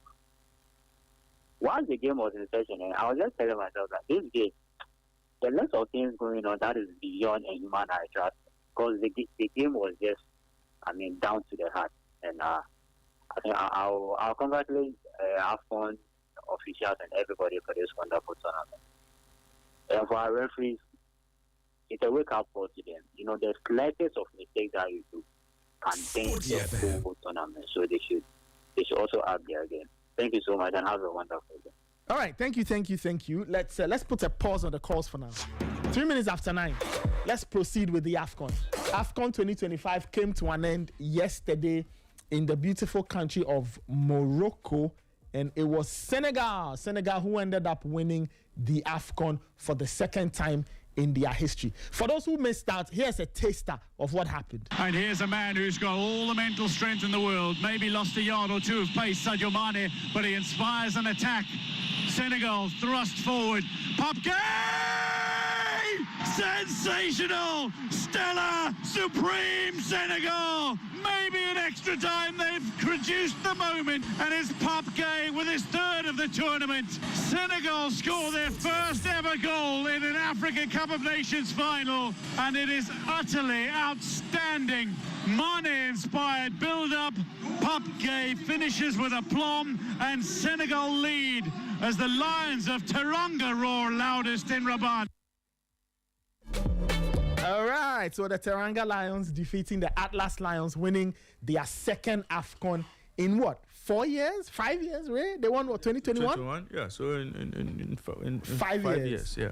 Hey! But you see, Senegal already has 2. Yeah. Ghana, we've been stuck on 4 since 82. Since before I was born. Leave this matter for another day, and then when you get a penalty in a moment like this, you tell me Naki should come and play. It's not happening. It's not happening. No way. But Nathan, I think for Senegal, they deserve to win the tournament. Yeah. And you won't take anything away from them. They played good football from start to finish. Right from the start of the competition, everybody kept talking about Senegal, the quality they had in their fold, the quality football they were playing, how solid they were, defensively, quality players, the performance of the players, consistent. I think that everybody knew what the Senegal team was made of. And pre-tournament, they were tipped to go all the way to the final. And so I'm not surprised they got to the final. And you look at the game yesterday, they found a way to impose themselves on the Moroccans. The Moroccans had been very good all competition, but they found a way to make sure the Moroccans could not hit them as they would have, as they did to other teams in the competition. And so, again, you would have to give full marks to the Senegalese in terms of how they played to make sure they nullified the threat of the Moroccans. The Moroccans had their chances, they missed their chances. They had the biggest of it all. Brahim Diaz decided to do what he wanted to do, and it cost them the championship. I think that if we go back 2, 4, 5 years from now, how Senegal won it, nobody will remember. All people would remember is Senegal won the championship. Nobody will remember they walking off the pitch and coming back. All we'll talk about is they won the championship, and that's what the Moroccans should have thought of. This is Sporty And FM, I hear a lot the of voice of sports. Diaz was trying to do fair play and all. Yes, it's possible. It's possible. And knowing where he had his football orientation, that is how they are trained to play football. You have to play football. You have to protect the integrity of the sport. They do a lot of that. Unlike us who, know the dark side a bit. The Moroccans, when it comes to implementing the dark side to bully clubs, in CAF Interclub competition. They know how to do it. But when it matters most, win whichever way possible. You've been handed a penalty on a plate. In fact, well, it was a penalty, yes, but it's been given to you last kick of the game. Shoot that ball into the net and win the championship. They couldn't do that. Yeah. Well, I mean, it's a story for another day. But I think that Senegal did well. I saw two players in that Senegal team. That's Ibrahim Mbaye and Mamadou Sarr. Yeah. These two boys abandoned their friendship. Abandoned their friendship and decided to play for Senegal. And grew up in France, got groomed by the French system. Played under 17, under 18, under 19, under 20. They decided to now jump the ship and play for Senegal. And now we understand why a lot of these boys are taking these decisions. The Senegalese national team project is looking very attractive. And these boys know that, look, if we get to play for Senegal, there's an opportunity for us to win titles on the African continent. Or even if Senegal go far at the World Cup, they stand a chance of being seen. Okay, so in any case, your chances of playing for France are really low. Yes. And so, but France were very upset. Didier Deschamps was upset. These boys decided to switch to play for Senegal. And a lot more of these boys are in the French system. A lot of these boys will look at this project and say, wow, it's attractive. If Sarr can walk in and win a title, if Mbaye can walk in and win a title, why not? And it's not only Senegal. Tunisia, Morocco, Algeria. All of them have players groomed in France, and now they come to play for the other countries. And France is very, very upset, with these kinds of moves. Their projects look very attractive. Morocco, I mean, they'll still get a lot of players coming in. Algeria will still get a lot. So I think there are models we can copy. There are models we can look at and say, well, okay, fine. And these boys who came in, I saw Sarr coming for Koulibaly. Nathan, Chelsea have a fantastic player on their books. So Chelsea signed him initially, Mamadou Sarr, and loaned him to Strasbourg. So he's on loan at Strasbourg, and he's coming back to Chelsea possibly at the end of the season. And you look at how he played yesterday. His confidence, his composure, how he controlled the back in the absence of Koulibaly, experienced Koulibaly. Chelsea have a fantastic player on their books, and I think that for Senegal, whatever they did, walking off the pitch and all, won't take anything away from the kind of football they played and if they deserve the title or not. I think they deserve the title, yes. A bit of extras, yes, but in terms of the football they played, how they controlled their opponent, how they made sure they were rock solid at the back. They are a good team, and we wish them well at the next World Cup. I hope that Tia will be able to figure out how to do the job at the World Cup. I mean, local champion, yes, but when you get to the World Cup stage, you want to see Senegal impose themselves on opponents and show how good they are. There's a lot we are looking forward to from them at the World Cup. For Morocco, I don't think they'll change too much. I don't think Regragui is leaving that team after this tournament. Why do you say so? He remains their best bet at next year's World Cup because of his experience. You wouldn't want to bring in a new manager. You think getting rid of him wouldn't want to reinvent the wheel. Is a bad idea. You wouldn't want to reinvent the wheel going to the next World Cup. Oh, but the word was that if he didn't win, they were going to sack him. The nature in which they lost, Nathan. If a manager is on the touchline and he's been given a golden chance of winning via penalty, and his player decides to pass the ball to a goalkeeper, Nathan, I wouldn't sack a coach for this reason. Okay. And he knows this group.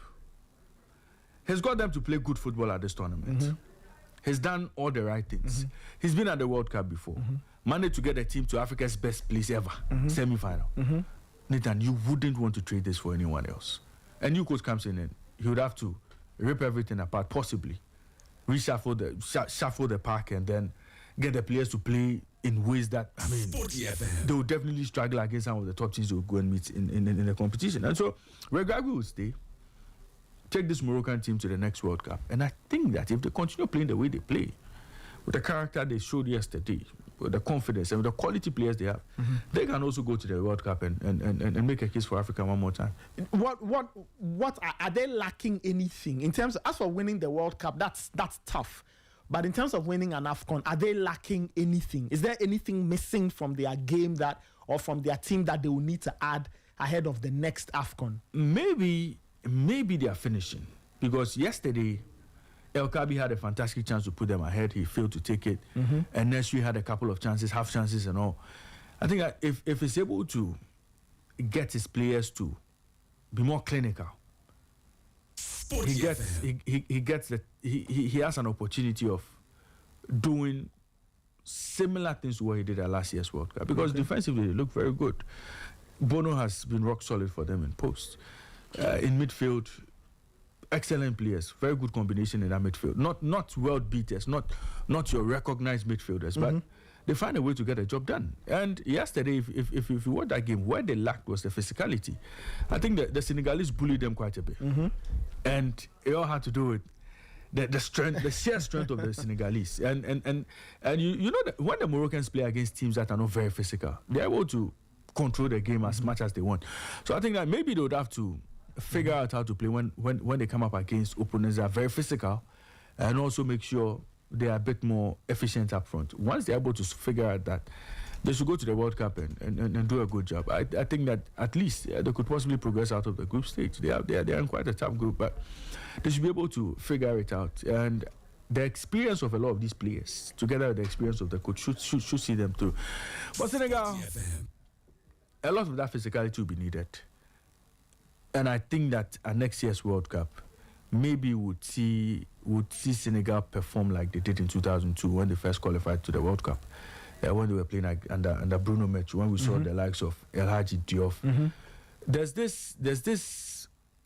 You see a bit of that El Hadji Diouf side in these boys. There's a lot of determination. There's a lot of hunger. There's a lot of let's go and make our nation proud. Let's go out there, and show the world that we can play. And I think that if they go to the World Cup with this mentality, the sky's the limit. Okay. Let's go to the line. Michael Asaribwedu is joining us. Michael, good morning. How are you doing? Good morning, Nathan. I'm good. How about you? Yes. We are fine. It's nice to see you. The jackets have disappeared.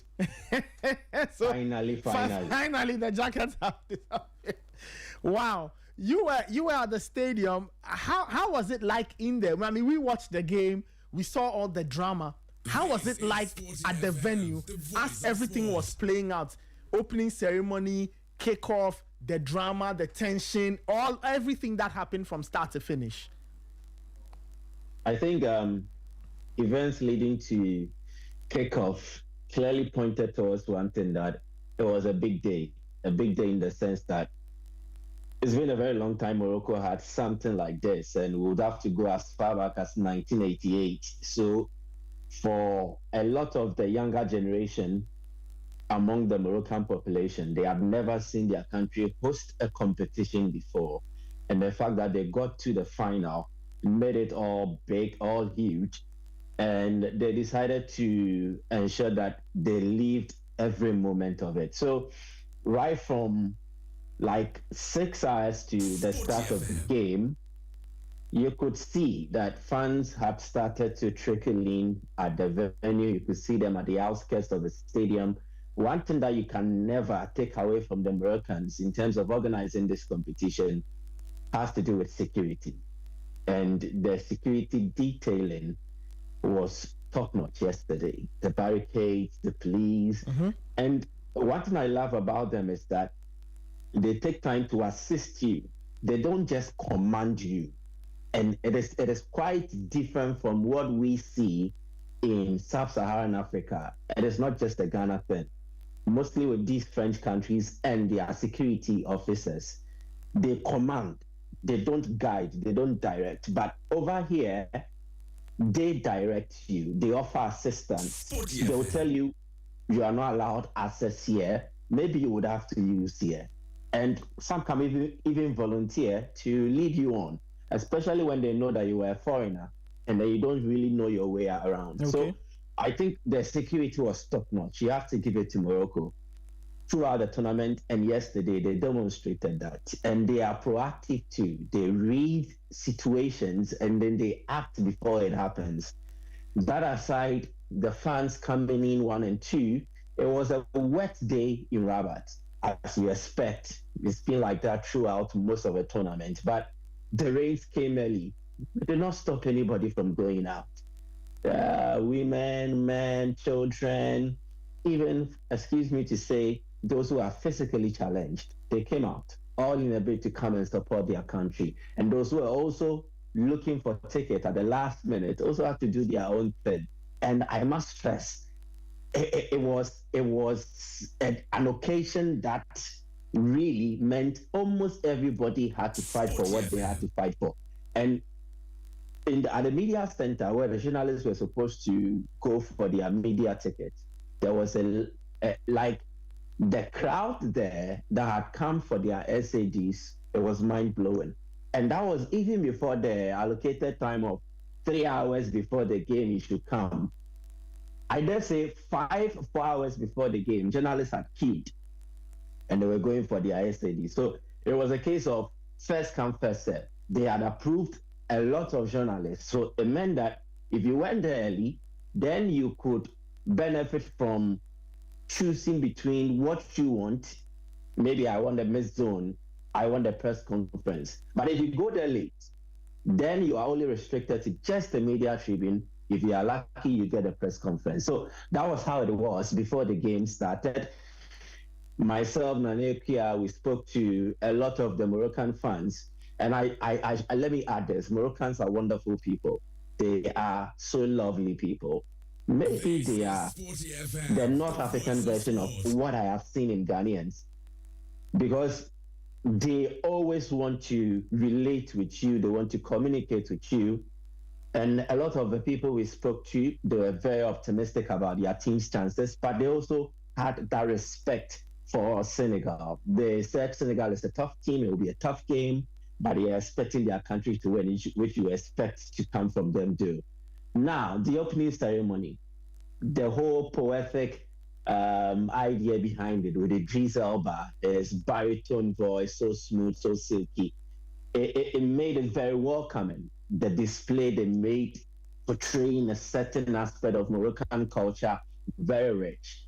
The whole idea to surprise everybody with I show speed, making him act as the mascot, that was also brilliant. I think CAF pulled off a brilliant one. They surprised everybody and it gave the AFCON final a different vibe. I show speed, I don't think, has been to any final here on the continent. There's a guy with a wide range of followers and viewers on his various platforms. So if CAF taps into him, it is much more of enhancing the reach that they can get for the Africa Cup of Nations. And I think that was also a brilliant thing. Idris Elba also introducing them to a different audience, which typically would not have come for the Africa Cup of Nations. I think they put off a masterstroke. It was beautiful. Now to the football. Prior to the start of the game, questions were on the fitness of Krepin Diatta, who had to be withdrawn from the initial list that Senegal submitted, and then Brahim Diaz, who had individual training in the final training session of the Moroccan national team. And so the eyes of we journalists was on, one, how physically ready is Brahim Diaz, and then two, whoever gets to fill in for Krepin Diatta. Now, you remember that we've had conversations about the Senegal team and the players who have not featured for them so far in the competition. Mm-hmm. And there were just three. Yes, they had a standby list, which they could use as and when, because yesterday, due to the suspension of Kalidou Koulibaly, they added another player on the standby list to be part of their squad for this game. Now, Antoine Mendy hadn't played a game for Senegal in this tournament. He's called in to replace Krepin Diatta just moments before the game starts. And I think on the evidence of what I saw, he did creditably well. You have to give it to him. Michael, let me pause you here. I noticed something in the build-up to the game, and you were at the stadium. Maybe you can clarify. I think we're at Good Park. We had an event, and I think Abigail also noticed, and I noticed that at a point in the Senegalese warm-up, we saw a huddle of Senegalese players, and it looked like they were carrying somebody in that huddle, right? And I'm sure maybe they didn't want the TV cameras to see what had happened. I don't know if you saw. If you can repeat what you said, I missed you. I think. Yeah, I'm saying that in the build-up or in the warm-up, I noticed something on the TV feed. I noticed that at a point, there was a group of Senegalese players or a huddle of Senegalese players. It looked like there was somebody in the middle of that group, and it looked like they were either carrying the player or shepherding the player off the playing surface, and they didn't want the cameras to capture that. Did you see it? And if you did, do you have info as to what exactly was happening at the time? That was Crepin-Diata. The voice of sports. Yeah. Okay, so what? He picked up an injury? Yeah, just prior to the game. He was on the initial list. He would have started, but unfortunately, he was ruled out due to that injury. Okay. And then Antoine Mendy had to step in. Do you have an idea what kind of injury it was? Unfortunately, Pap Tia did not have his press conference, so no question could be asked about his status. And we weren't able to meet any of the officials of the Senegalese team to ask them. Okay, fair point. I just wanted some clarity on that, but please proceed. You were making a point before I stopped you. Yeah, so to Brahim Diaz, you could clearly see he was physically limited. He was restricted. It wasn't your typical Brahim Diaz performance because he had been the commander-in-chief of this Moroccan team. He had been their live wire in attack. He had been responsible for tormenting opponents' defense. And in the final, you expected that he would wrap it up in a grand style. But it was quite the opposite, very different. And it was because he wasn't physically fit, from what I saw. And maybe the decision to start him wasn't really the best on the part of Walid Regragui. That wasn't your typical Brahim Diaz performance. And that is also one thing I noticed. But the game, in the first half, I will have to give it to Senegal. They did very well. Their typical controlled, patient play, I think it was able to help them weather the storm, the pressure from the Moroccan players, the fans, and the intimidating atmosphere they created. I think Senegal held their own very well. They did very well. And they created some very good chances. They had, I could count like 2 big chances they created. One from Iliman Ndiaye. I don't think he really connected with the ball, with the shot that he took, but I have to give the credit to Yassine Bonu. He made an excellent save to deny him. And then Lamine Camara, when he was through on goal, but he had 2 decisions to make. The first option was to pass to his left, and there was Sadio Mane who was free, or take a shot, which looked like the most difficult one. And he opted for the most difficult one, and then unfortunately, it was blocked. That was the first half. I think it went to Senegal. And you could really tell that the Moroccan players were a little bit under pressure. The occasion got to them, and the experience of the Senegalese actually helped them. I did not see Ismail Sabari impose himself on the game like I did expect. Abdesamed Efzazuli, he did well. He was very creative. I think by far he was the most dangerous Moroccan attacker in the first half. But there wasn't more from Morocco in terms of the other players. And then in the second half, Morocco came back renewed. They were different from the first. This time around, there was more purpose to the attacks. And then they started to make the Senegalese defenders feel uncomfortable. And I think that was the right thing that Walid Regragui would have expected from them, because before the game, at the pre-match press conference, he spoke about managing emotions. I don't think they did that very well in the first half, but in the second half, they handled it well. And then they made Senegal uncomfortable. It's the first time I am seeing Senegal look that uncomfortable, especially on the ball in a game.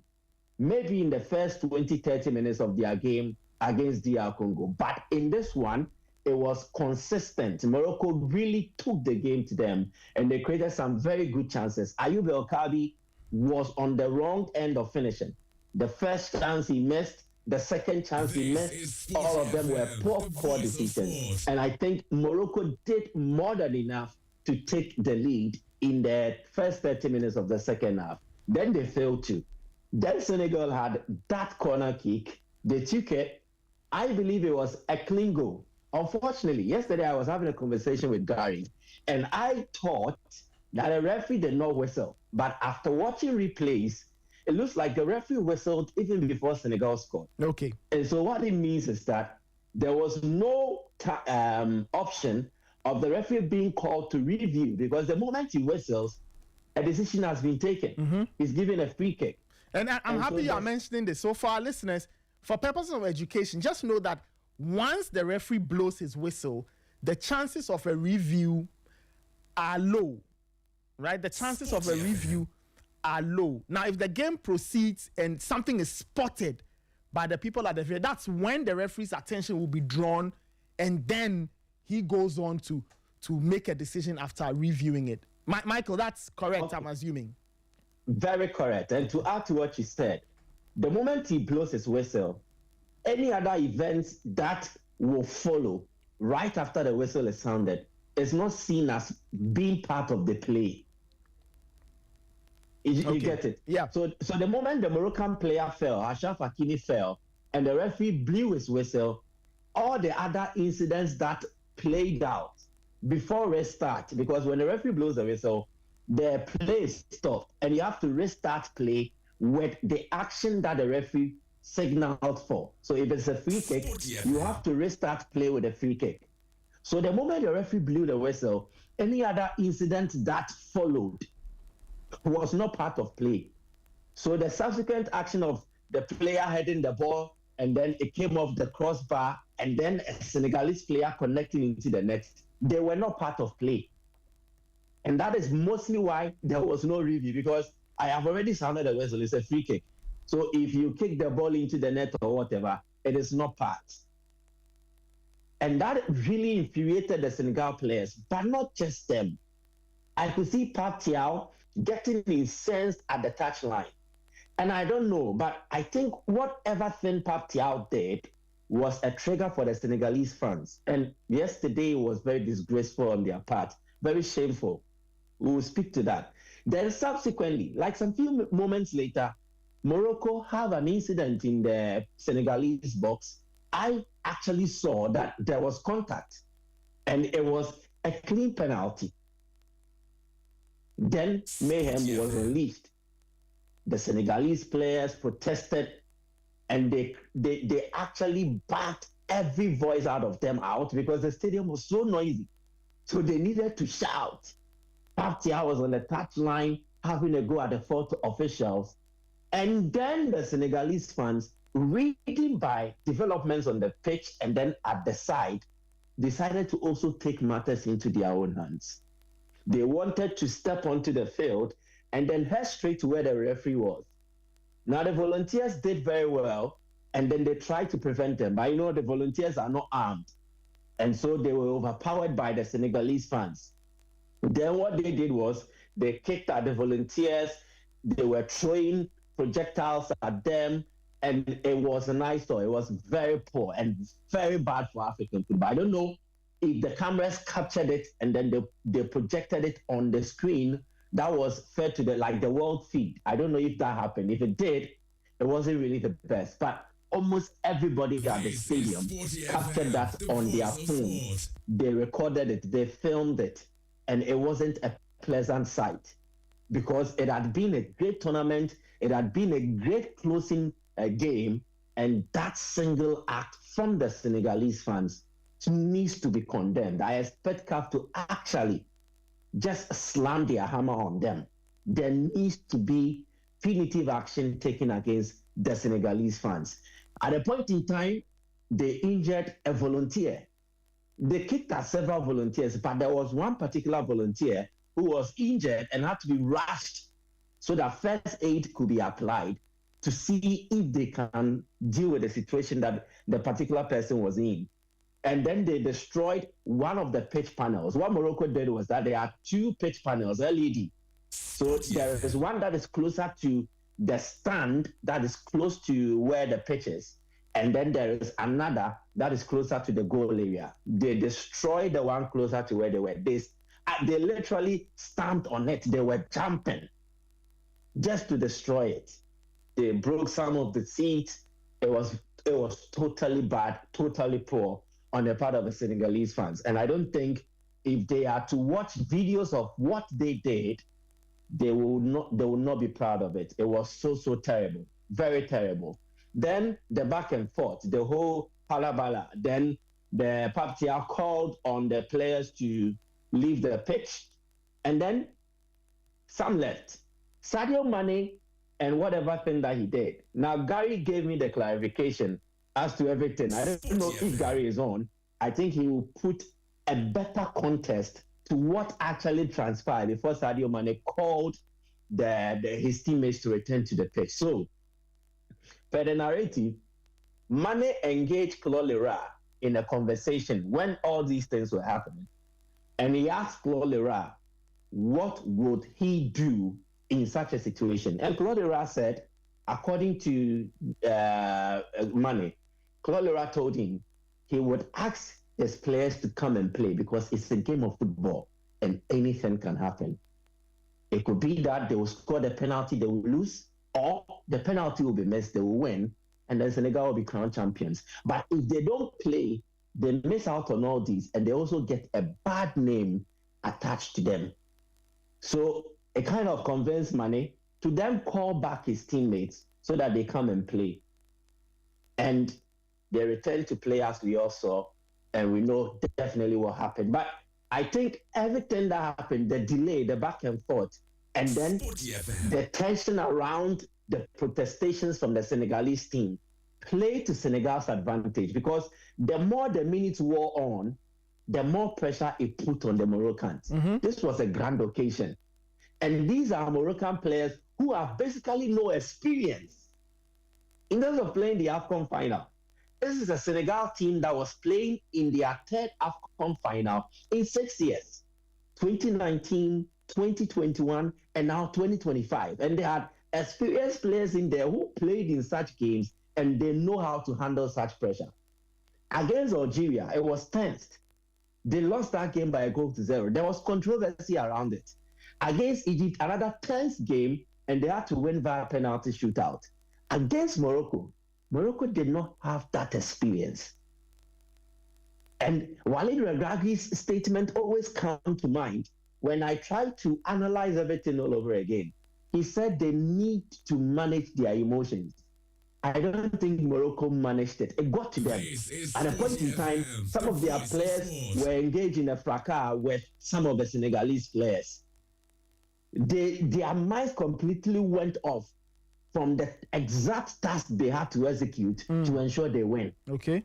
When all these were happening, I think the Senegal players used it to buy time and then also invite more pressure on the Moroccans. And Morocco failed to deal with it appropriately.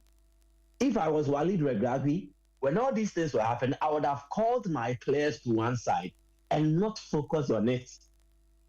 But the Moroccan players immersed themselves into the controversy. They looked at what the Senegalese fans were doing, they looked at what their own fans were doing, and then they immersed themselves into it. So by the time everything was all set for the game to restart or continue, they were not ready. They were not. And it affected Brahim Diaz as well. Clearly, it got to him. Anybody who says he deliberately took that penalty to miss it is not telling the truth. Diaz wanted to score. It was just that his whole idea, how to take the penalty, it was off. It was very poor. And again, it is the stage and then the pressure. It is not easy when you have the hopes of not just the over 60,000 people who had come to see their country lift the AFCON, but the entire nation placed on your shoulder. At that instant, it got to Diaz. Yes, he played for Real Madrid, but he's never experienced something like this before. And on occasions like this, that is where experience actually comes to the fore. And experience in football is invaluable. In games like this, you really need it. And that is what Senegal used against Morocco. Michael, I mean, it's difficult for you to probably answer this one, but do you have an idea as to how the lot fell on Brahim Diaz as the one to take that penalty? Because lots of people watching the game, myself included, I found that decision quite bizarre. That, of all the players on the pitch, Brahim Diaz was the one given the task of scoring. There was Ashraf Hakimi. There was Youssef Nesri who handed the ball to Brahim Diaz for him to take the kick. I don't know if you know. If you can't answer, that's fine. But I'm just curious as to why him, why Diaz, why was he the player asked to take the penalty of all penalties in Moroccan football history? I think by virtue of choice, he's their first choice penalty taker, which you will not take away from them. But the occasion again is different. And in instances like this, even the first choice penalty taker can leave it for someone with a bit more character. And as I said earlier, Diaz was not really in the game. So I don't know how the Moroccans took that decision. And that is what I expected them to do when the Senegalese team were engaged in that moment of not continuing the game, we won't play again. Morocco should have been discussing how they execute the penalty and then be looking out for who was ready to do it. They failed to do all these things. But Brahim Diaz is a beautiful player. It would have been wonderful that for all the stories he's written in this competition, he would have added the concluding chapter where Morocco were crowned champions of the AFCON by his only goal from the penalty spot. Because if he scored a penalty, it's done. The moment he scores, we have some few minutes to close the game, and Morocco will need to defend those minutes and ensure the AFCON champions. So it would have been a very befitting narrative. He started the tournament by scoring the opening goal of the tournament for Morocco, and it should have continued in that manner. Unfortunately, it wasn't like that. And I think, again, it comes back to the experience thing. Morocco have never been there before, and they failed to manage the situation very well. It was a poor decision made in hindsight. I think it wasn't the best of decisions to make, but you can't also blame them too much in believing that the man who had carried them all this far should be the one to finish it for them. So you can't really blame them for that. Yeah. And so that is basically what happened. And then back from when Diaz missed, I think he gave Senegal more impetus. He gave them more fuel to drive on. He gave them belief. And they did not look back from there. Clearly, it was evident. Morocco looked deflated after missing that penalty. They failed to manage the game from there. They lost it. And Senegal capitalized on it, and then they punished them. So yes, congratulations to Senegal. They have proven that they had something extra, something that Morocco did not have. And that was the experience of the likes of Idrissa Gana Gueye, the experience of Edouard Mendy, and more importantly, the experience of Mane. It played a crucial role in how Senegal won this AFCON at the expense of Morocco. Sorry to Morocco, but in the aftermath of the game, I was thinking the reaction from the Moroccan fans would have been wild. But Nathan, that was top-level comportment, maturity. Okay. It was beautiful. Sporty FM. Normally in Ghana, in an AFCON final, Ghana loses. And then you take your microphone to a fan. The first thing that will come will be insult, expression of anger, then lambasting officials. But no, we, like the Moroccans themselves, some volunteered to speak to us. And they were like, they understand, this is football. The first two spoke in French. And he says, c'est le football. It happened. C'est le foot, ça arrive. Oh, good. Thank you very much. This is football. And this happens. Congratulations. Félicitations, Senegal. Right? Yeah, like those were the comments coming from them. And I was so much in awe of their level of maturity. I think Moroccans are wonderful people. They congratulated Senegal. They condemned the actions of the Senegalese fans. And they said that is not acceptable in Morocco because that is not how they act. I see. They condemned it. They praised the Senegal team for being a very good team. And then they also wished their team the best of luck in the World Cup. And then what happened subsequently at the next AFCON? A lot of them. There was one female Moroccan fan we spoke to. She spoke in English. And she spoke very well, very matured. It looks like she knows her football too. She was like, yes, it was expected. This is the dream final. And these are the top 2 teams on the continent. And it was always going to be tough. It was always going to be tight. And she's not going to blame any Moroccan player or blame the coach. It is just the team that needs to learn lessons from experiences like this and be better. But she thinks Senegal are also deserving winners of the African Cup of Nations. And they have the best of players. And she's even wishing them luck in the World Cup together with Morocco. And she hopes that maybe at the next AFCON, Morocco can improve, add this experience to what they have, and then do better. Okay. Like it was that wonderful. And trust me, if there was any winner on the night, I would give it to the Moroccan fans. Top level maturity and conduct. Wonderful. Ray, you wanted to ask Michael something? No. I was going to speak about the penalty kick. The penalty order for the Moroccans. Yes. Okay. So if you watch the first game they played at the tournament, it was Soufiane Rahimi who took the first penalty. Mm-hmm. He is known to be their recognized penalty taker. Okay. Now, if you watch his record, prior to missing that penalty against Comoros, he was on a streak of 8 straight successful penalty kicks for club and country. Okay. So, and he's known to be a strong penalty taker, very good record. And in high pressure moments, he takes fantastic penalties. How he missed that penalty against Comoros, nobody knows. But you realize that in the game against Mali, it was the second choice, Brahim Diaz, who executed the penalty. Mm-hmm. So he became the man who takes the penalty for them. Mm-hmm. Again, how he missed yesterday's penalty, nobody understands. But a lot of people have argued that, look, regardless of whether it's your number 1 penalty taker, a lot of factors come into play in high pressure moments like this. Was Brahim Diaz best suited for this penalty? Did he understand the assignment? Because if you watch the execution, what he tried to do, and how it backfired spectacularly, clearly, I mean, at this level, in that kind of situation, even the technique he chose was wrong.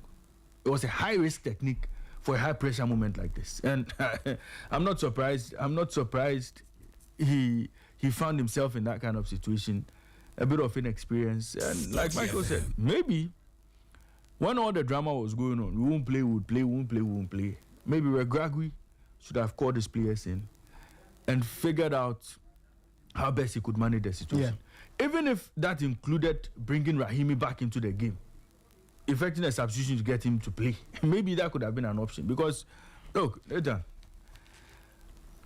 in a situation like that, nobody would accept any excuse for you missing the last kick of the game, which could have handed you the trophy. And I mean, and I think that is what softened the reaction of the Moroccans. If they had lost out on the normal penalty shootout, like after 120 minutes, it's a penalty and they lose, I'm sure they would have been a bit more upset, because they would have said, well, maybe, we could have played better. The game shouldn't have gone into 120 minutes. But there was an opportunity for them to win it in 90. You didn't win it. Yeah. Senegal went ahead to win it. Nathan, what can you complain about again? Yeah. So I'm sure they reach acceptance very early. Because even before 120 minutes, they started leaving the stands. They started going home. They realized their fate had been sealed. And so you give credit to them for understanding early that, look, we had it all in our hands and we gave it away. Why go and fight? Why should we complain? So, Michael. Michael, so the morning after the night before, what has been said, we are not even done with the night. I see. Okay. Because, tell us more. Yeah, the press conference and everything. So what happened was that Mane was the MVP. He came, he spoke. Walid Regragui also came. He spoke well, but for lambasting Coach Pap Thiaw. Then it was the turn of Pap Thiaw to also come for the press conference. I think the Moroccan journalist connived that they will embarrass him. So the moment he appears in the room, he will be sarcastically applauded that he's one true foul meat. Okay. And I think those leading Paptial, the media officer, those who were in charge of leading him to the press conference room, got wind of this information quite late. By the time they became aware, Paptial had already entered the hall. So it became a big confrontational. The Moroccan journalists were having a go at him, and he felt the scene was too cacophonic for him to go ahead and even have that press conference. So he walked out. Then it became a banter between the Senegalese journalist and then the Moroccan journalist. And that was what happened. So the Senegal coach did not speak at the post-match press conference, but I think he spoke after the game on TV where he admitted that, yes, he had ordered his players to move off the pitch when the penalty was given. But on second thought, he thinks it wasn't the best of decisions to make. He apologized.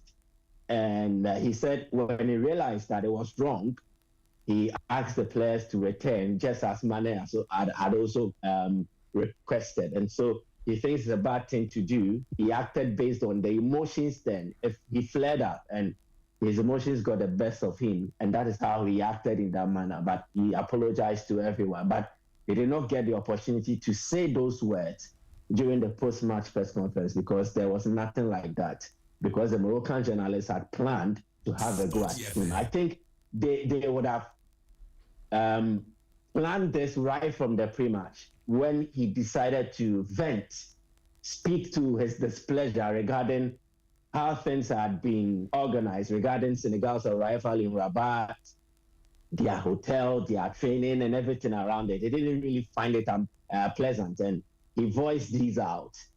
They were not so happy.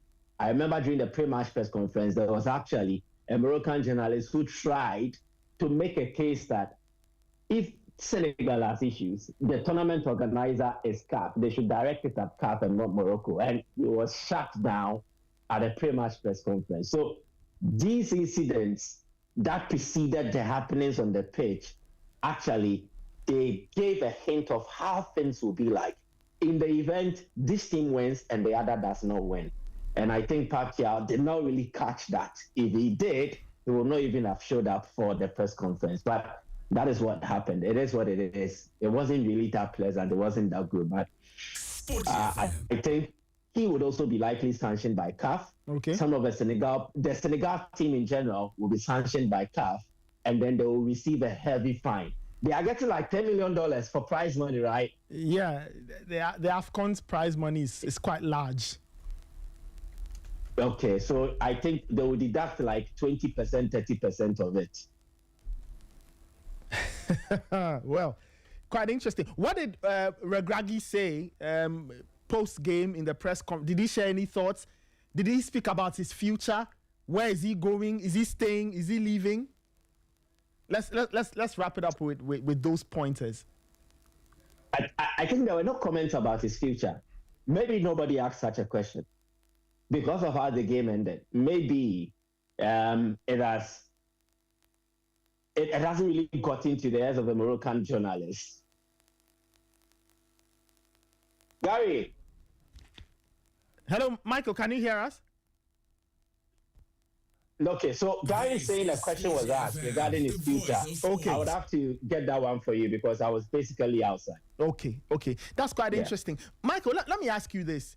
Morocco came very close to winning an AFCON. The last final they were in was 22 years ago, 2004. They lost to Tunisia. They've lost this year. If they'll make it back to another AFCON final and get it right, what will they need to do? I'm here. Gary's here. Okay, so Gary's here. All right. Okay, Michael, you just answer that quickly, and then maybe I can get Gary's quick thoughts, and then we'll wrap it up because there's total English football to take care of at 10. All right, Michael, so just in a minute or so, and then I can get Gary's quick thoughts, and we proceed. I think they needed better lessons, and this experience has offered them that lesson. They needed to fail in order to realize how to win, just like it happened to Senegal in 2019. So these experiences should toughen them up and then build them.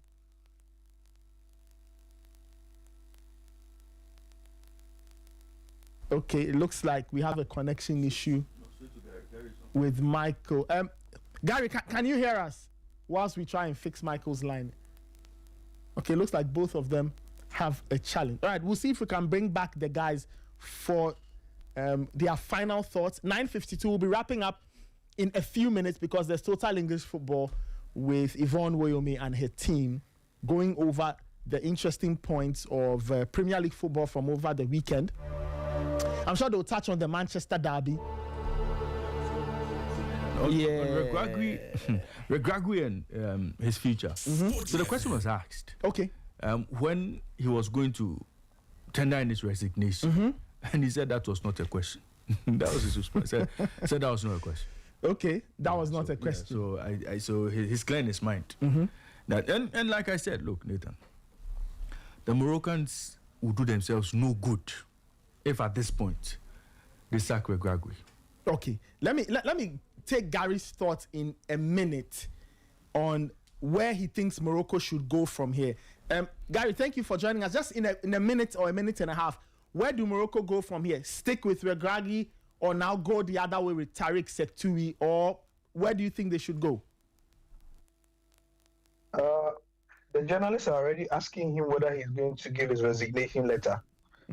And he asked the journalist what media house he's from.